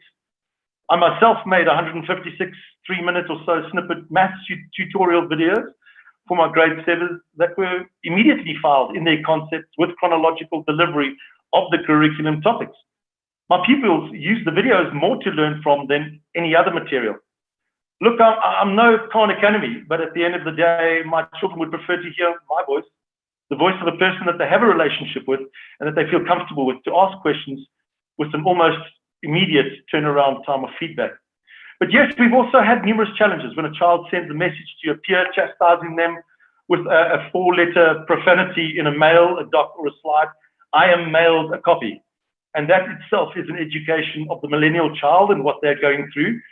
There are consequences, but we're in the education game, and the opportunity to learn accountability and responsibility without lifelong consequences, in my opinion, can save a life. This would not be possible without that CDM license that tracks and monitors and deploys what we need for the children. Which brings me to my final point. If you do go the Google route, there's 3 non-negotiables. Children must have a Chromebook. There are endless advantages to this price point: functionality, block mode for assessments so the children can't browse, etc. For our community, I cannot expect, secondly, my parents to purchase a 12,000 plus Rand device. But I can ask them when they enter our school to start budgeting for a 6,000 Rand Chromebook that will see them to the end of their primary school careers. We're moving our staff across to Chromebooks, one for a streamlined functionality and skill set with the children. But think about device upgrade for a staff of 75 teachers every 3 or so years. And in our case, moving a good traditional laptop to a Chromebook will save us probably $250,000 Rand. They must have purchased, the children, a CDM license for that Chromebook, as I illustrated with the previous case study. And finally, they must have a 3-year warranty implemented on their device. Your chosen service provider partner is essential, which in our case, as mentioned, is CloudEDU, because it's one thing to have a great facility, but without the support to leverage all the benefits of that facility is like a Ferrari without the engine. Thanks. Awesome. Awesome. Thank you so much, Andrew. That's really, yeah. I mean, I agree with what you have to say. I have to be very cautious with what I say. I completely agree with you, and it's really great to hear just your perspective from your school on this rollout and on your management of it. Stephen, I think you are up next. You are going to share a thing or two with us. Stephen is, if I'm not mistaken, also from Rivonia. That's correct. Good morning, everybody. I'm Stephen. Yes, I'm the IT administrator here at Rivonia Primary. And I've been asked just to run quickly over a few features that have changed my life during our implementation of our devices. So if I can just quickly get my screen here to share.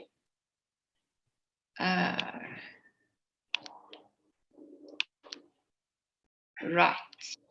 You should be able to see my screen. Awesome. Here. Yes, yes. Stephen, we can see. We can see. Right. All right. So basically, as Andrew said, the CDM and the Chromebook is joined together. It's the glue that holds us all together here. And without that, we don't use devices.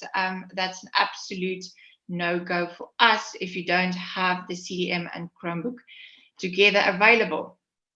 So the first thing that I want to speak about is deployment of Wi-Fi. So starting this journey, oh my goodness, having to enroll new children, new students, new grades into the school was an absolute time-consuming activity.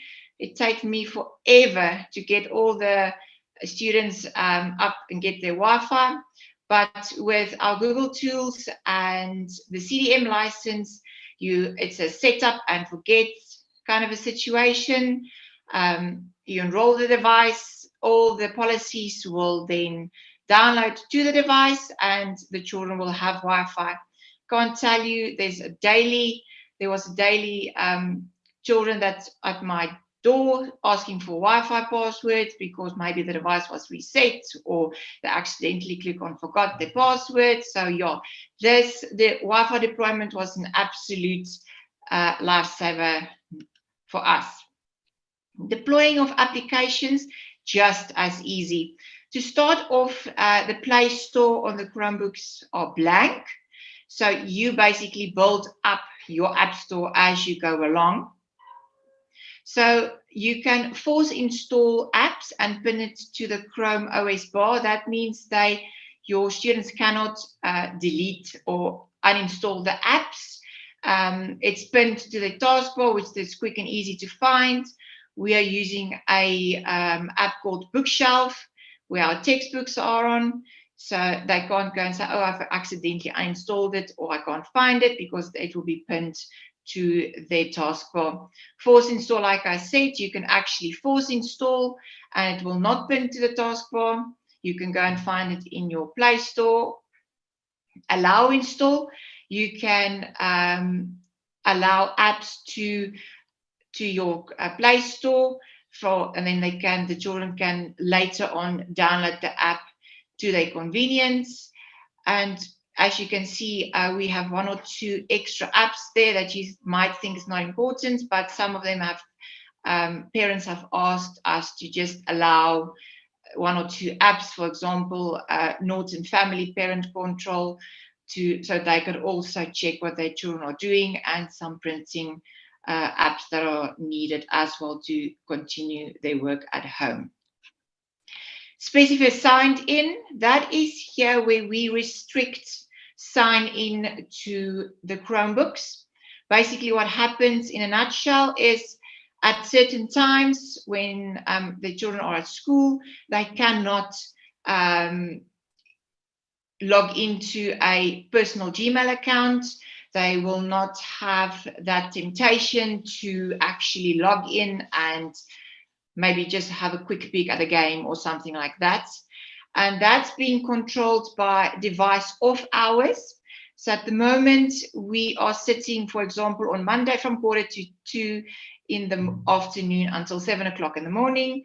The device will unlock and the children can log in with a personal Gmail account and use the device at home as it is their own. The next one is more security settings here. You can see incognito mode, so that they can't go into the background and just go and do what they think they need to do. The clear browser history is, so if there is maybe a discipline issue, so that we can go back and check if the site was actually visited or something wasn't appropriate. And then safe search, I force safe search. It's a filter that's on YouTube and Google, looking for Google images, that just basically assists us in just having a clean and safe environment. Awesome. Stephen, you have 20 seconds left. Almost done. Device update settings. So we all know when we open the device, especially Windows devices, it will update and you don't have time for that. So we do allow the updates to go through. What we do is we scatter the updates. That means everything is happening in the background and it will update when the device is sitting dormant, and next time you log in, your device would be up to date. And yeah, thank you. That is me. Awesome. Stephen and Andrew, thank you so much for your time, for sharing your journey with us and your passion around around Chromebooks, around Google, around deploying devices and managing those devices. So thank you so much, and we hope to see you again on the Schoolscape stage. I am going to move over next. We're going to welcome the team from CloudEDU. CloudEDU is Alistair and, well, that's CloudEDU. And then we also have Sean Marks here. Sean Marks is from Acer. So if you are looking for a brilliant Chromebook, Acer has got some phenomenal ones, and they are also going to join on stage now. You guys can pop your cameras on. Andrew and Stephen, you think you guys can jump off now. And we are going to then chat to them about how they can really help you in your journey. I want to remind you that if you want any of these companies to connect with you so that we can connect you to them, please pop yes in those polls or go and visit them at their booths. So welcome Sean, welcome Alistair. Sean, you can pop your mic on there, and It's really great to have you guys here at Schoolscape IT this year, and I am going to then hand the floor over to you. I know there's lots of exciting and interesting things you have to share with us today. Yeah, sure. So listen, firstly, can you hear me? Normally I'll start talking Yes. and people can't hear me. Okay, good. We can hear you loud and clear. Okay, good. So listen, very much a thank you to Andrew and for Stephen.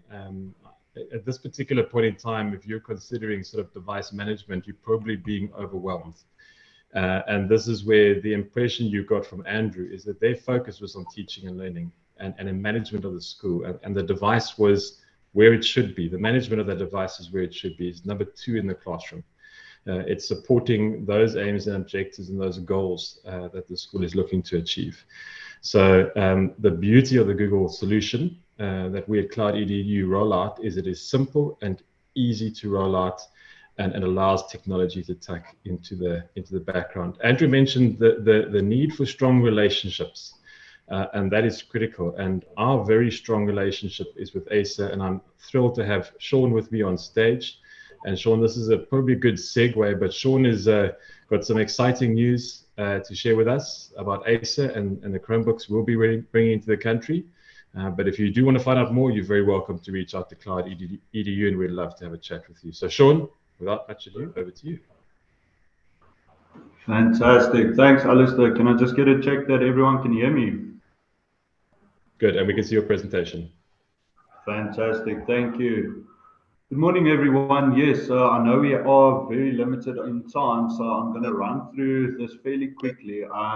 The agenda for today is very plain and simple. I'm taking you through our good, better, best device very briefly, and then as Alistair mentioned, I would like to take you through a new innovation from our side that we have started this year. So without any further delays, let's jump straight into it. Now, firstly, as you just heard from Alistair and the guys at Rivonia, we are very focused on having devices specifically built for the education environment. Now, with that being said, we do have 4 main focus on the devices that we put out in the education sectors. And as you can see on your left-hand side there, a quick brief on what we mean when we say an education device would be that it is a ruggedized design that is built to withstand the daily trials and tribulations that students will have with the devices to last them the full day. You also have the mil-spec options on the devices, and one of the great features that we do have is the 1.2 meter drop resistance. Now, second to that, we also do have spill resistance and keyboard on anchored keys.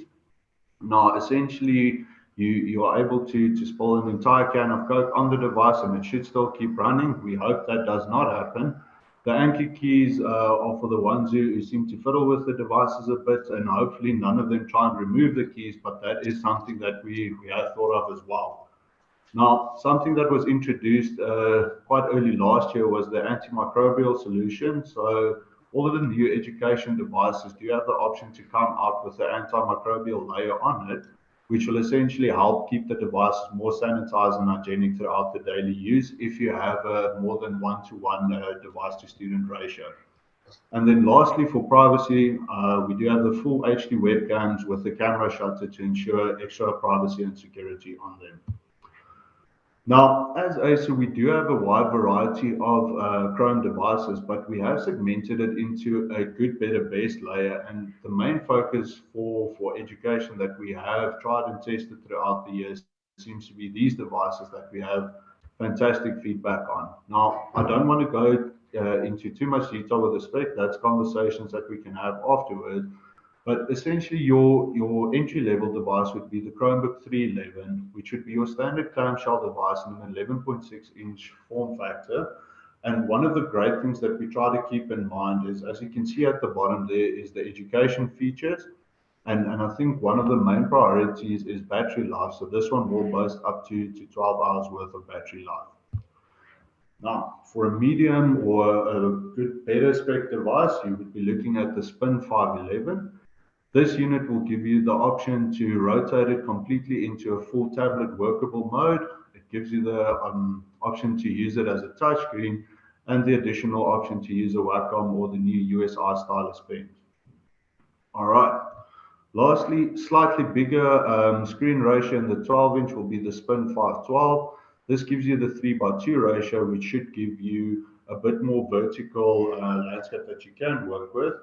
Also, mil-spec on the education features, like you can see at the bottom there, will give you the full range of inputs, and also has the option to include the stylus as well when it's used in tablet mode. Okay, now, one of the main things that I'm very excited to share with you is something that was kind of bred out of necessity in how we saw the world change.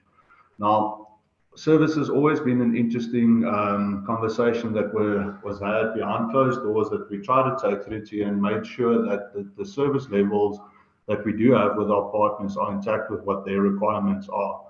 Now, I think this has been talked to death, but in the past year, there was a rapid change in terms of a localized learning into a more hybrid and remote environment, which made the IT managers' lives slightly more difficult if devices did give them any sort of challenges. So this is what we came up with in this year, and we are proud to launch this with CloudEDU as a first partner on our Google side, which would be the new Acer School Support Program. Okay, now, as I mentioned, some of the challenges that we did face were the standard turnaround times in devices that do fail or require intervention. Takes quite some significant time to repair. We have seen some challenges that we have faced with manufacturing and stock parts, which basically leaves the learner without a device for an extended period of time. Now, within a working environment, this shouldn't be too much of a hassle, but as a student, especially working in a hybrid environment, you always lose a bit of information and time when you're not able to connect on your device. Sean, sorry to talk over you. Just to let you know, you got 30 seconds left. My apologies to do this to you. No problem at all. I'll carry on quickly. Okay, so as I mentioned, the benefits of the Acer School program will include the Educare warranty, that is a 3-year on-site warranty standard on all devices. We can enter into a service level agreement specifically tailored to each school with expedited turnaround times to make this faster. We will be able to offer you a demo library bank that would make the IT manager's life a lot more easier, that should a device require to be uplifted and intervention is needed, a user can simply swap out the device, the account can be loaded onto the demo bank, and we can carry on. A nice little niche is that we are able to offer you a locker wrap, so we can brand that with your school's logos. And one of the main features is an extended turnaround time on service queries that will be a WhatsApp line that's available to our partner schools from 12 p.m. to 8 p.m. over and above our standard turnaround times. So guys, yes, in short, that's amazing. This is, I'm glad to hear that, Peter. Yes, in short, this is a fantastic new program that I think we have launched. Please reach out to either Alistair or myself. We will be more than happy to talk you through more of the ins and outs on this side. Thank you.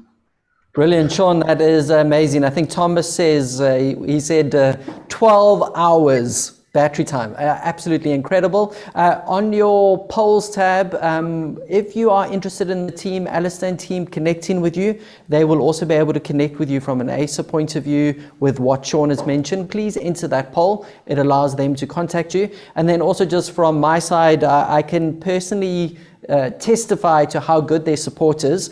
We have a Acer Chromebook, and we were battling with a Zoom connection, and it was actually our fault in the end. But Alistair and his team had it replaced within a day. So it was just a really incredible service from the CloudEDU guys. So please connect with them if you want more info on what they've chatted about. So Alistair and Sean, thank you so much. Thank you. Thank you, everyone. Right. Brilliant. So, ladies and gentlemen, we are winning. You will see I miraculously swapped from Ashley. So I'm going to mention a word here. We sent her home because she started coughing. We think she might have COVID. Let's see if anyone can remember what to do with that. I'm interested to see who's going to be the quickest to respond. So sadly, she has gone home so that we can be safe. So I'm jumping on. Let's see who won. Genevieve Hardy won. Well done. Those were some quick typing fingers there. So thank you for that. Also, just for interest, I'd love, just for the people out there, like of all the Microsoft kind of demo from Brescia House, the last one with the Google School, and also from Rustenburg with the JMF on the Apple. Please let me know just in the tab, just put what you think is your favorite. So say, let's just keep it simple. Let's say Apple, Microsoft, Google. So please just in the chat bar, put that down. It'll be cool for us to know. And we will let one of those people win a 500 Rand voucher from the guys from Sonicall. So we love giving away vouchers, Take a Lot vouchers. So we'll choose someone shortly. Lots coming in for Google. Wow, we've got lots of people on Google. All right, but now, ladies and gentlemen, we are going to be moving away from our device management, and we're actually going to now broaden the conversation. So what we've done is we've found 3 industry experts that we wanted to bring on stage to address a topic. And I can see the first one is live with me at the moment. So we into our final stretch. We've got 3 short last little presentations that are here. So on stage with me is Nikki, and we also have Thomas from St. Andrew's School. I always love it when companies and schools are on stage together, because then you know it's a winning solution. So Nikki, Thomas, welcome. I'm going to jump straight in by asking you the following question, because I think this is super relevant. So device management and payment management is important for both the parents and the school. So how does Karri assist in both of these worlds? So Nikki is from Karri. Many of you will know the company, and I think she'll explain it more as her and Thomas answer this question. Awesome. Thanks, Pete. Can everybody hear me? Is that? Yeah, you are loud and clear. Yeah. Thank you so much.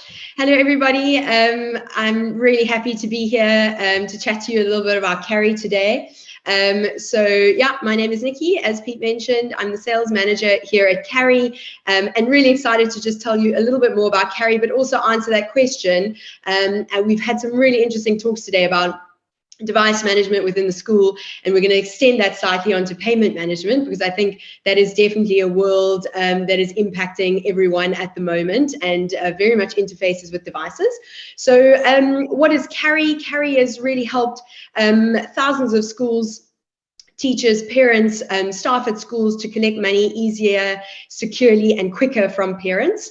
So especially in the last year and a half, we've seen huge impact on payments within the school space. So Karri helps you collect that money easily and securely from your parents for anything from school fees, workbooks, stationery packs, and fundraisers. So that is what Karri is. I'm sure many of you have heard about us. And actually what I want to talk about before handing over to Mr. Thompson at St. Andrews is the parent side of this scenario. We've spoken about device management within the school, but an interesting problem comes in when you're trying to get payments from your parents and you are not actually controlling the devices that your parents are using. They have their own personal phones, and you need to try and put something on that phone that enables for a quick and easy payment. So obviously Karri is in that world. Karri has a mobile app that enables those parents to make quick and secure payments from the comfort of their home. And essentially what you're doing with their personal device is making it a POS device. So we're backed by a bank. Nedbank is our banking partner. They help us ensure that we have safe, secure payments through the app. So any parent is able to use their debit, check, or credit card to make payments through the app. And they also obviously can do an instant EFT as well. So you're essentially creating a device that makes payments quick and easy for your parents. And honestly, in this day and age, that is the answer to any sort of payment activity. Make it quick, simple, easy, and instant, and you will be able to receive payments from your parents and take control of their personal devices by helping them put an app on there that really works for them and works for you at the school. So obviously the second part to looking at apps is the reviews that you receive on the Play Store. So we're very, very passionate about our apps being as quick and as simple as possible. And really we've received so many positive reviews from thousands of parents around the country. So also go and take a look at the Google Play Store reviews of our app, just to see how parents are utilizing it and changing the way in which they interface with their school with regards to payments. So without further ado, I'm also going to hand over, because I can talk all day long about what Karri can do for a school, but I thought that we could bring on Mr. Thompson here. He's from St. Andrew's School in Bloemfontein, and he's going to just tell us a little bit more about the payment management side of things from a school's perspective. So Mr. Thompson, maybe I can hand over to you now. Thanks, Nikki. You know, the big thing for us at the end of the day was we entered a year last year where nobody had predicted the situation being COVID. So while we knew of Karri, we didn't really actually know what to do. So we thought of another payment process for our parents to follow, and that's where our relationship with Karri began, essentially to start collecting school fees before anything else. You know, these types of things, when it comes to solutions, you once got to get across to your parents in a way that's more comfortable for them. So security side of things was quite important. You know, the relationship they have with Nedbank sold it to us quite easily. You know, since then, while school fees part has been very successful, as far as I understand, we were one of the pioneers in that side of things. We've been able to use it for fundraising, for photo days, stationery packs, which was another element that came in last year, which is always a headache for the schools when they're trying to distribute these at the end of the year. We've been able to load our clothing store onto the application, and parents are able to purchase school clothing through that. And one of our new initiatives that are coming up shortly is to offer a tuck shop site. So our foundation phase can the parents rather can purchase elements the day before, and that can be processed by the tuck shop and then delivered to the schools. But again, just to highlight with parents, you know, it's always difficult when you bring a new solution in, particularly when it comes to security. So it's important to get that across to them easy. But what was interesting was that the parents realized the benefits of it once you'd sold them, and from zero, where initially to up to 20%, we're now sitting at a 65% adoption rate. Yeah, so our parents find this a normal way of payment, and it's really going down well. For myself, it's also, they have a lovely reporting structure through the dashboard. We're able to follow all the payments, see when they come in, close them off when you want to. So we have a great way of managing the product from our side. So yeah, no, very happy and great, and happy to be part of Karri, or be in relation with Karri, and hope we can help them develop the product going forward. Nikki, I don't know if there's anything else that you wanted to ask her. No, I think that's fabulous, Mr. Thompson. I think, Pete, we're keeping it short and sweet here and punchy. So I think, yeah, from us, it's really help you manage your parents' devices by giving them a little POS payment device in the pockets of, in their pockets, easy and simply. And yeah, from the words of one of our amazing Karri Champ schools, thank you, Mr. Thompson, for sharing your insight into why you've jumped onto Karri and how it's really made every aspect of payment collection across all aspects of your school that much easier. So yeah, thanks, Pete. That's everything from us here.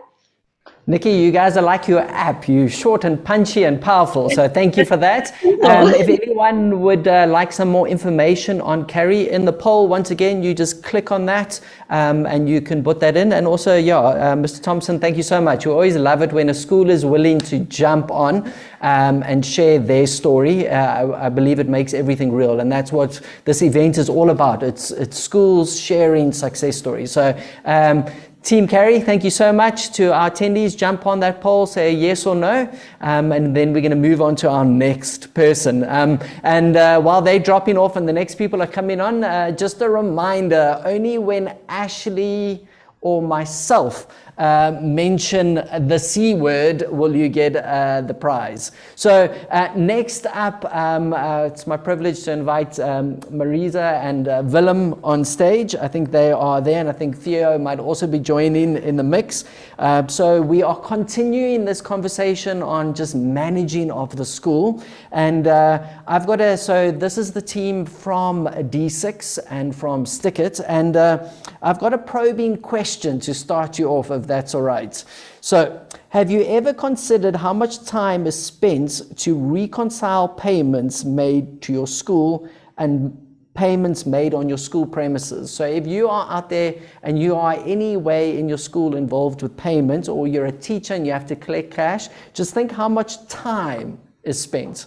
So I think the team from D6 might give us some interesting points on this. So over to you guys. Thank you so much, Peter.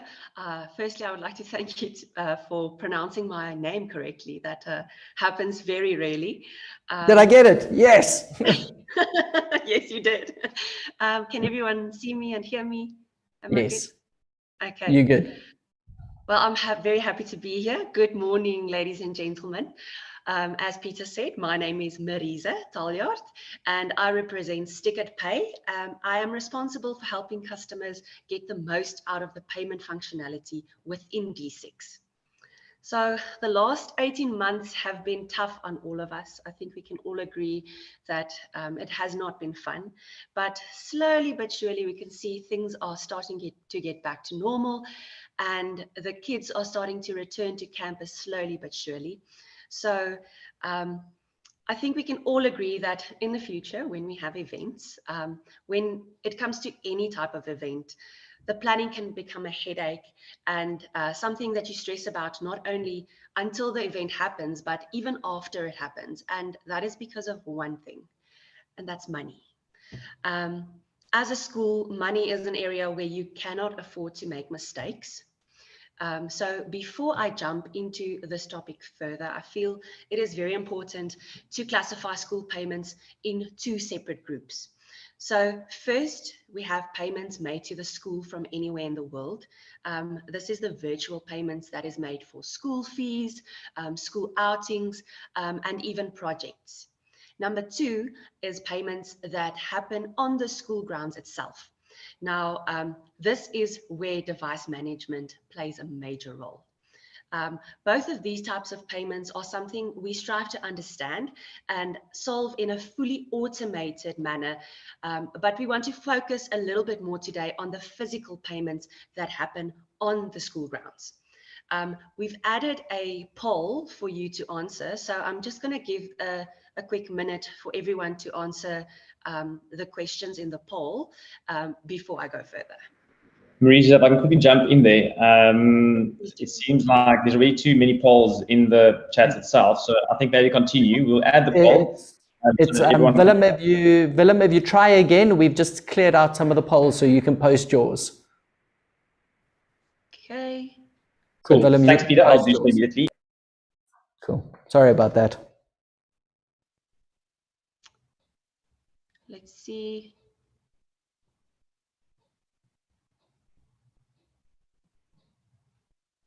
Okay, I'm just going to give it a second and then I'll go on.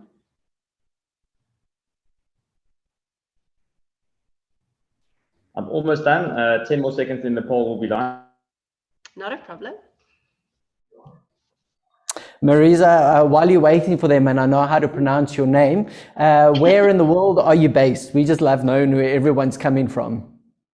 I am actually in Gauteng, in Pretoria. That's where I live, but I travel around quite often. And because I work from home, I visit schools all over the country. Brilliant. That is lovely to see. Yeah. Let's see if that poll has gone live. Willem, are you winning? Just while you are doing that, I'm just going to make mention of this now. We're going to run, there's going to be a poll now that's going to run, and then at the end we're going to run another poll, just if you want the team from D6 to connect you. with you, but we're going to make that poll a bit more fun. Sorry, I see the first poll is live.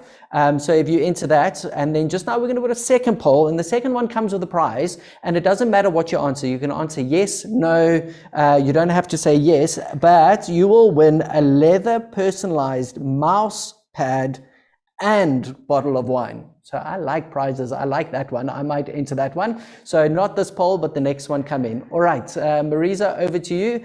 Your poll is live. I can see some answers are already coming through fast and furiously. Yeah, I can already see that there's a lot of cash payments coming in. Yeah, 50% cash at the moment. And that's not good. So, okay. Well, that's where I come in. I would like to help you guys today. I'm going to continue now. I can already see that cash is one of the main payment methods that are made on schools, and yeah, we're trying to get away from that. So there are many locations on campus where physical transactions take place, such as your tuck shop, your clothing boutiques, the school office, and ad hoc pay points associated with school and sporting events. Now that's where we come in. We have centralized all payments through D6 to take away the risk and headaches associated with receiving money and allocating that money. You do not need extra card machines, and you also don't need to go and stand in a long queue at the bank to go and get a float.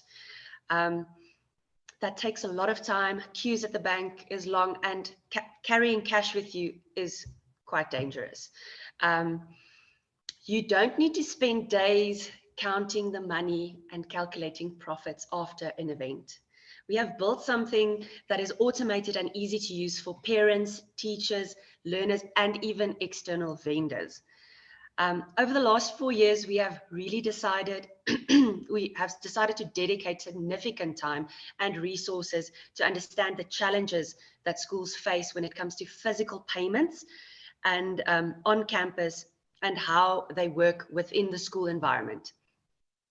This has allowed us to simplify the way that payments are made on school grounds to all parties involved. Something that we really value is feedback from our customers. This is a key ingredient to continuously and consistently improving the way we do things. So yeah, please do give us your feedback. We really appreciate it. But I would like to ask you a favor today. In the future, when you are wondering how you're going to facilitate a payment or how you're going to manage payments at an event, phone D6. Even if you would just like to see my face again or chat to me, phone D6. Yeah, that's all from me, Peter. Back on. All right, Marisa, thank you so much. I see, yeah, that poll was super interesting, just watching those numbers coming through. So I think I quite like that. Anyone who says next time you got this, phone D6, I think take Marisa up on the offer, give her a shout. I think that makes a lot of sense. And we've also posted another poll that is going live. So that one, if you want Marisa to call you, rather than you having to call Marisa, just click yes on that poll. It allows us to then share your email address with Marisa and her team so that they can contact you. So if there was anything interesting there, please do that. And then Marisa, D6, thank you so much. We really appreciate your time and coming on. You can drop off, and now we're bringing on our last speaker for the day. The good news is there is a 500 Rand voucher up for grabs with this company. So thank you for D6. So I'm going to invite Dr. Melvin Govender on stage. So I think for me, this is quite an interesting one when it comes to kind of school management. Dr. Govender is going to be talking about Blackboard. And I think for me, it's a name that is synonymous with universities, it's overseas. And I think what a lot of schools don't realize is they have solutions that can help South African schools. So Dr. Govender, welcome on stage. It is fantastic to have you here. Thank you. Just checking if I'm audible. Yeah, you are audible, and I can see your presentation. So, Dr. Govender, over to you. Interested to find out more. Thanks. And everyone, just so you know, this is our last speaker. So thank you. Let's enjoy this last quick section. Okay, thanks, Peter. Let me just start by, Melvin is more than comfortable with it. And thank you to Schoolscape IT for affording us this opportunity to share with you Blackboard and how we could possibly simplify your learning experience. So let's start up by who or what is Blackboard? I mean, yesterday I heard that at one of the sessions, there was a comment that let's leave the Blackboard behind. But what we're asking is for you to now embrace Blackboard, embrace us as Blackboard.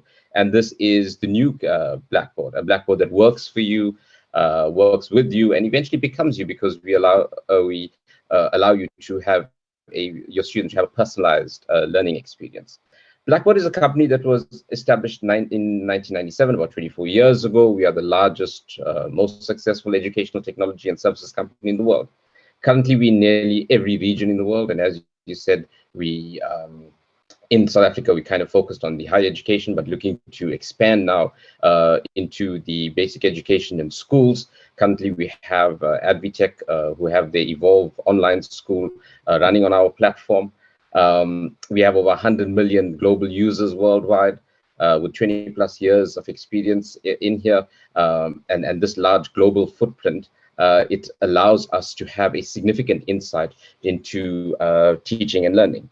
Just if we look at the area that we in Blackboard, which is Europe, Middle East, and Asia, this has been in 2020 the fastest growing region for Blackboard, with just over 200 new clients in the region, including many, many schools. So what do we support? And who do we support? We support the lifelong learning journey, from the time a kid is in school to moving to higher education, and even business and government. Some of our business and government clients includes even the US Army, who does their training through our platform. But our focus for today is you and the basic education sector, and how can we help you? What also we need to remember or look at is that having this wide network of clients, it allows us to have a breadth and depth on the educational continuum. And this allows us to be able to tailor our offering and advise our innovation in the teaching and learning space.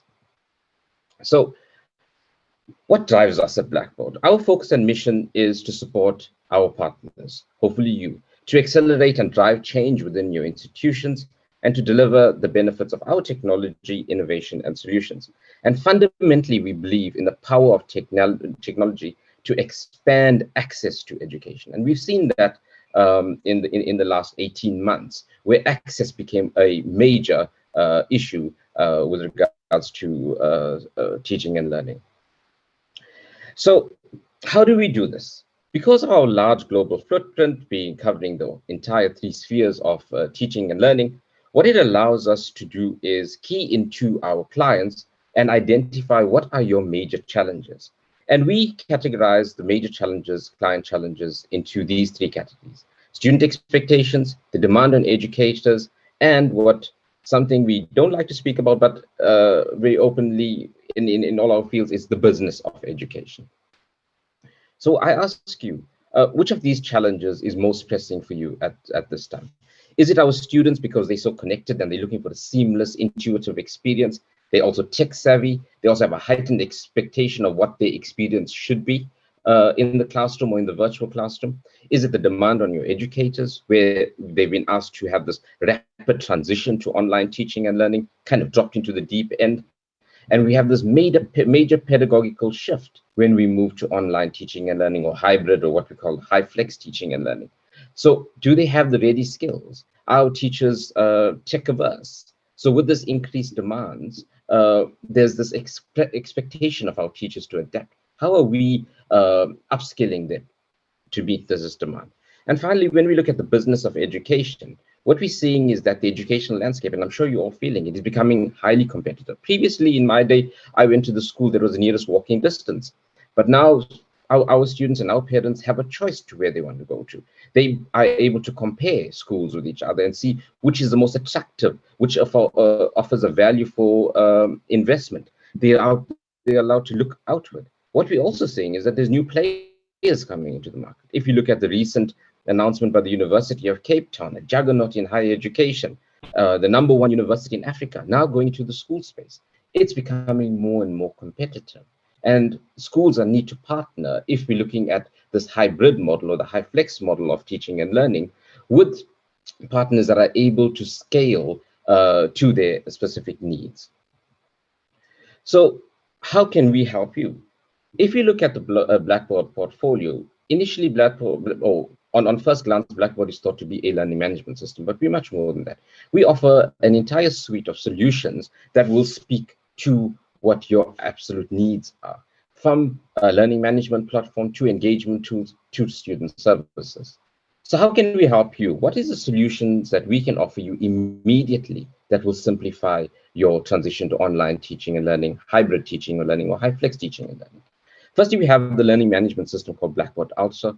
It's simpler, more powerful experience. It's modern, it's intuitive. I just see we're speaking about devices, which are the best devices for online teaching and learning, for getting our students in the classroom, managing these devices.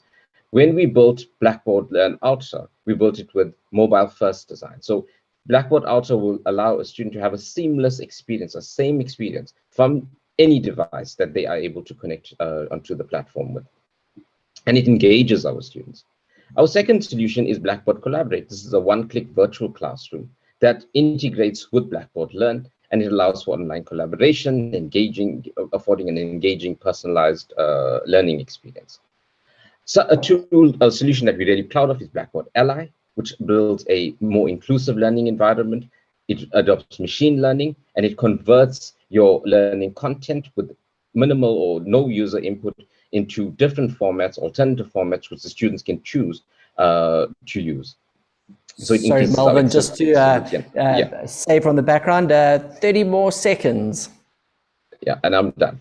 So, and finally, it's the digital teaching and learning series, which is our staff development. So we would take your teachers and upskill them and allow them to have this digital learning pedagogy experience. And this covers the continuum from pedagogy, the technical expertise, and the exemplary course development.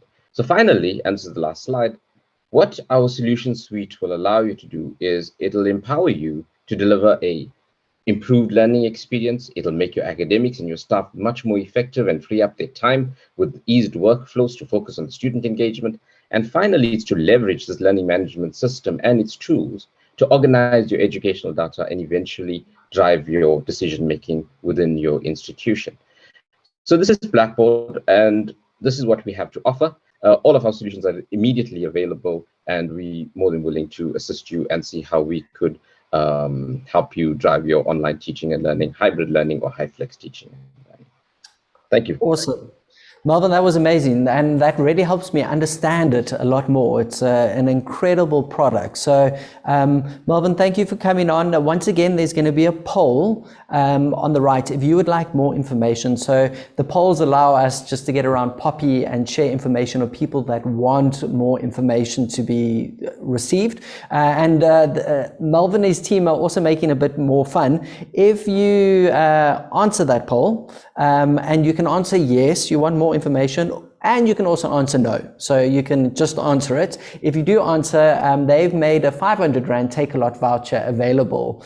So enter that poll. And then Melvin, thank you so much. We really appreciate you coming on board. Anyone who also wants to connect with you, they can find you as an attendee. Thank you so much. Thanks, Peter and team.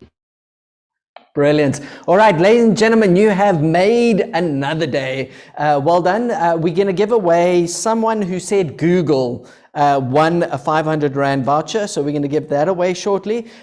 Just a reminder. So if you jump into the polls, those last two polls about Blackboard and about D6, if you click yes or no, you'll go into the prizes. So D6, you can win that leather thing and the wine, and with Blackboard you'll win a voucher, and you can go yes or no. Obviously if you say no, we won't show you your details, but you can still go into the prize. And then thank you for joining us today. I think we had a jam-packed day. I know we had a lot of comments on device management and just on that information. This afternoon, if you are joining us for the afternoon session, I think my highlight is going to be golly, and I've gone blank of the name, but he is going to be sharing on just rethinking technology in the classroom. I think there's a lot of people who are teaching that will have tech, and they need some encouragement on how to use it. So it's very much aimed at any teacher, any person within the school that wants some new tips and tricks around using technology. So that's going to be this afternoon. We're also going to be talking about visuals, and what's really cool is they're going to be demoing with one of those cameras that follows you as the teacher walks around the classroom. So that is game changing if you are in a point where you've got kids at home and in the classroom. For a teacher to be able to move around and have the camera follow is amazing. So that is this afternoon starting at 3. And then tomorrow, I think the first session is actually going to be quite interesting. It's have you missed a step? So what we wanted to do is actually do something a little bit different with all of this tech. Sometimes we embrace a whole pile of stuff and then we have to rethink, reassess and see how we're doing. So we're going to have a speaker who's spoken at conferences around the world, who's going to be coming and just doing a high-powered 10-minute session. And then we're going to go into the day's topic, which is all around coding and robotics. But what we want to mention is, I think everyone has heard coding and robotics, but what we really want to focus on is how do you embrace coding and robotics across the school? So not only a club, not only a subject, but more than that. How do you bring it into different classes? How do you make it broader? So we're going to have 2 kind of education teachers sharing on that and giving real tips and tricks. And then we're also going to have a couple of industry experts that are going to come in and talk into the topic and also present solutions that you can use. So that is tomorrow. So ladies and gentlemen, that is us for the day. Thank you for making the end. In the chat bar, let us know, did we do all right? Was it as exciting? Maybe actually, better idea. Let us know, was yesterday or today better? So what was your favorite day? So you can just say yesterday or today. That helps us. And then we look forward to seeing some of you this afternoon for the afternoon track. And we look forward to seeing the rest of you tomorrow morning. All right, ladies and gentlemen, and that is me done. I'm going to go check and see how Ashley is doing. And I'm not going to mention that word, or was we're going to be giving away more prizes. All right, everyone. Thanks so much. Bye.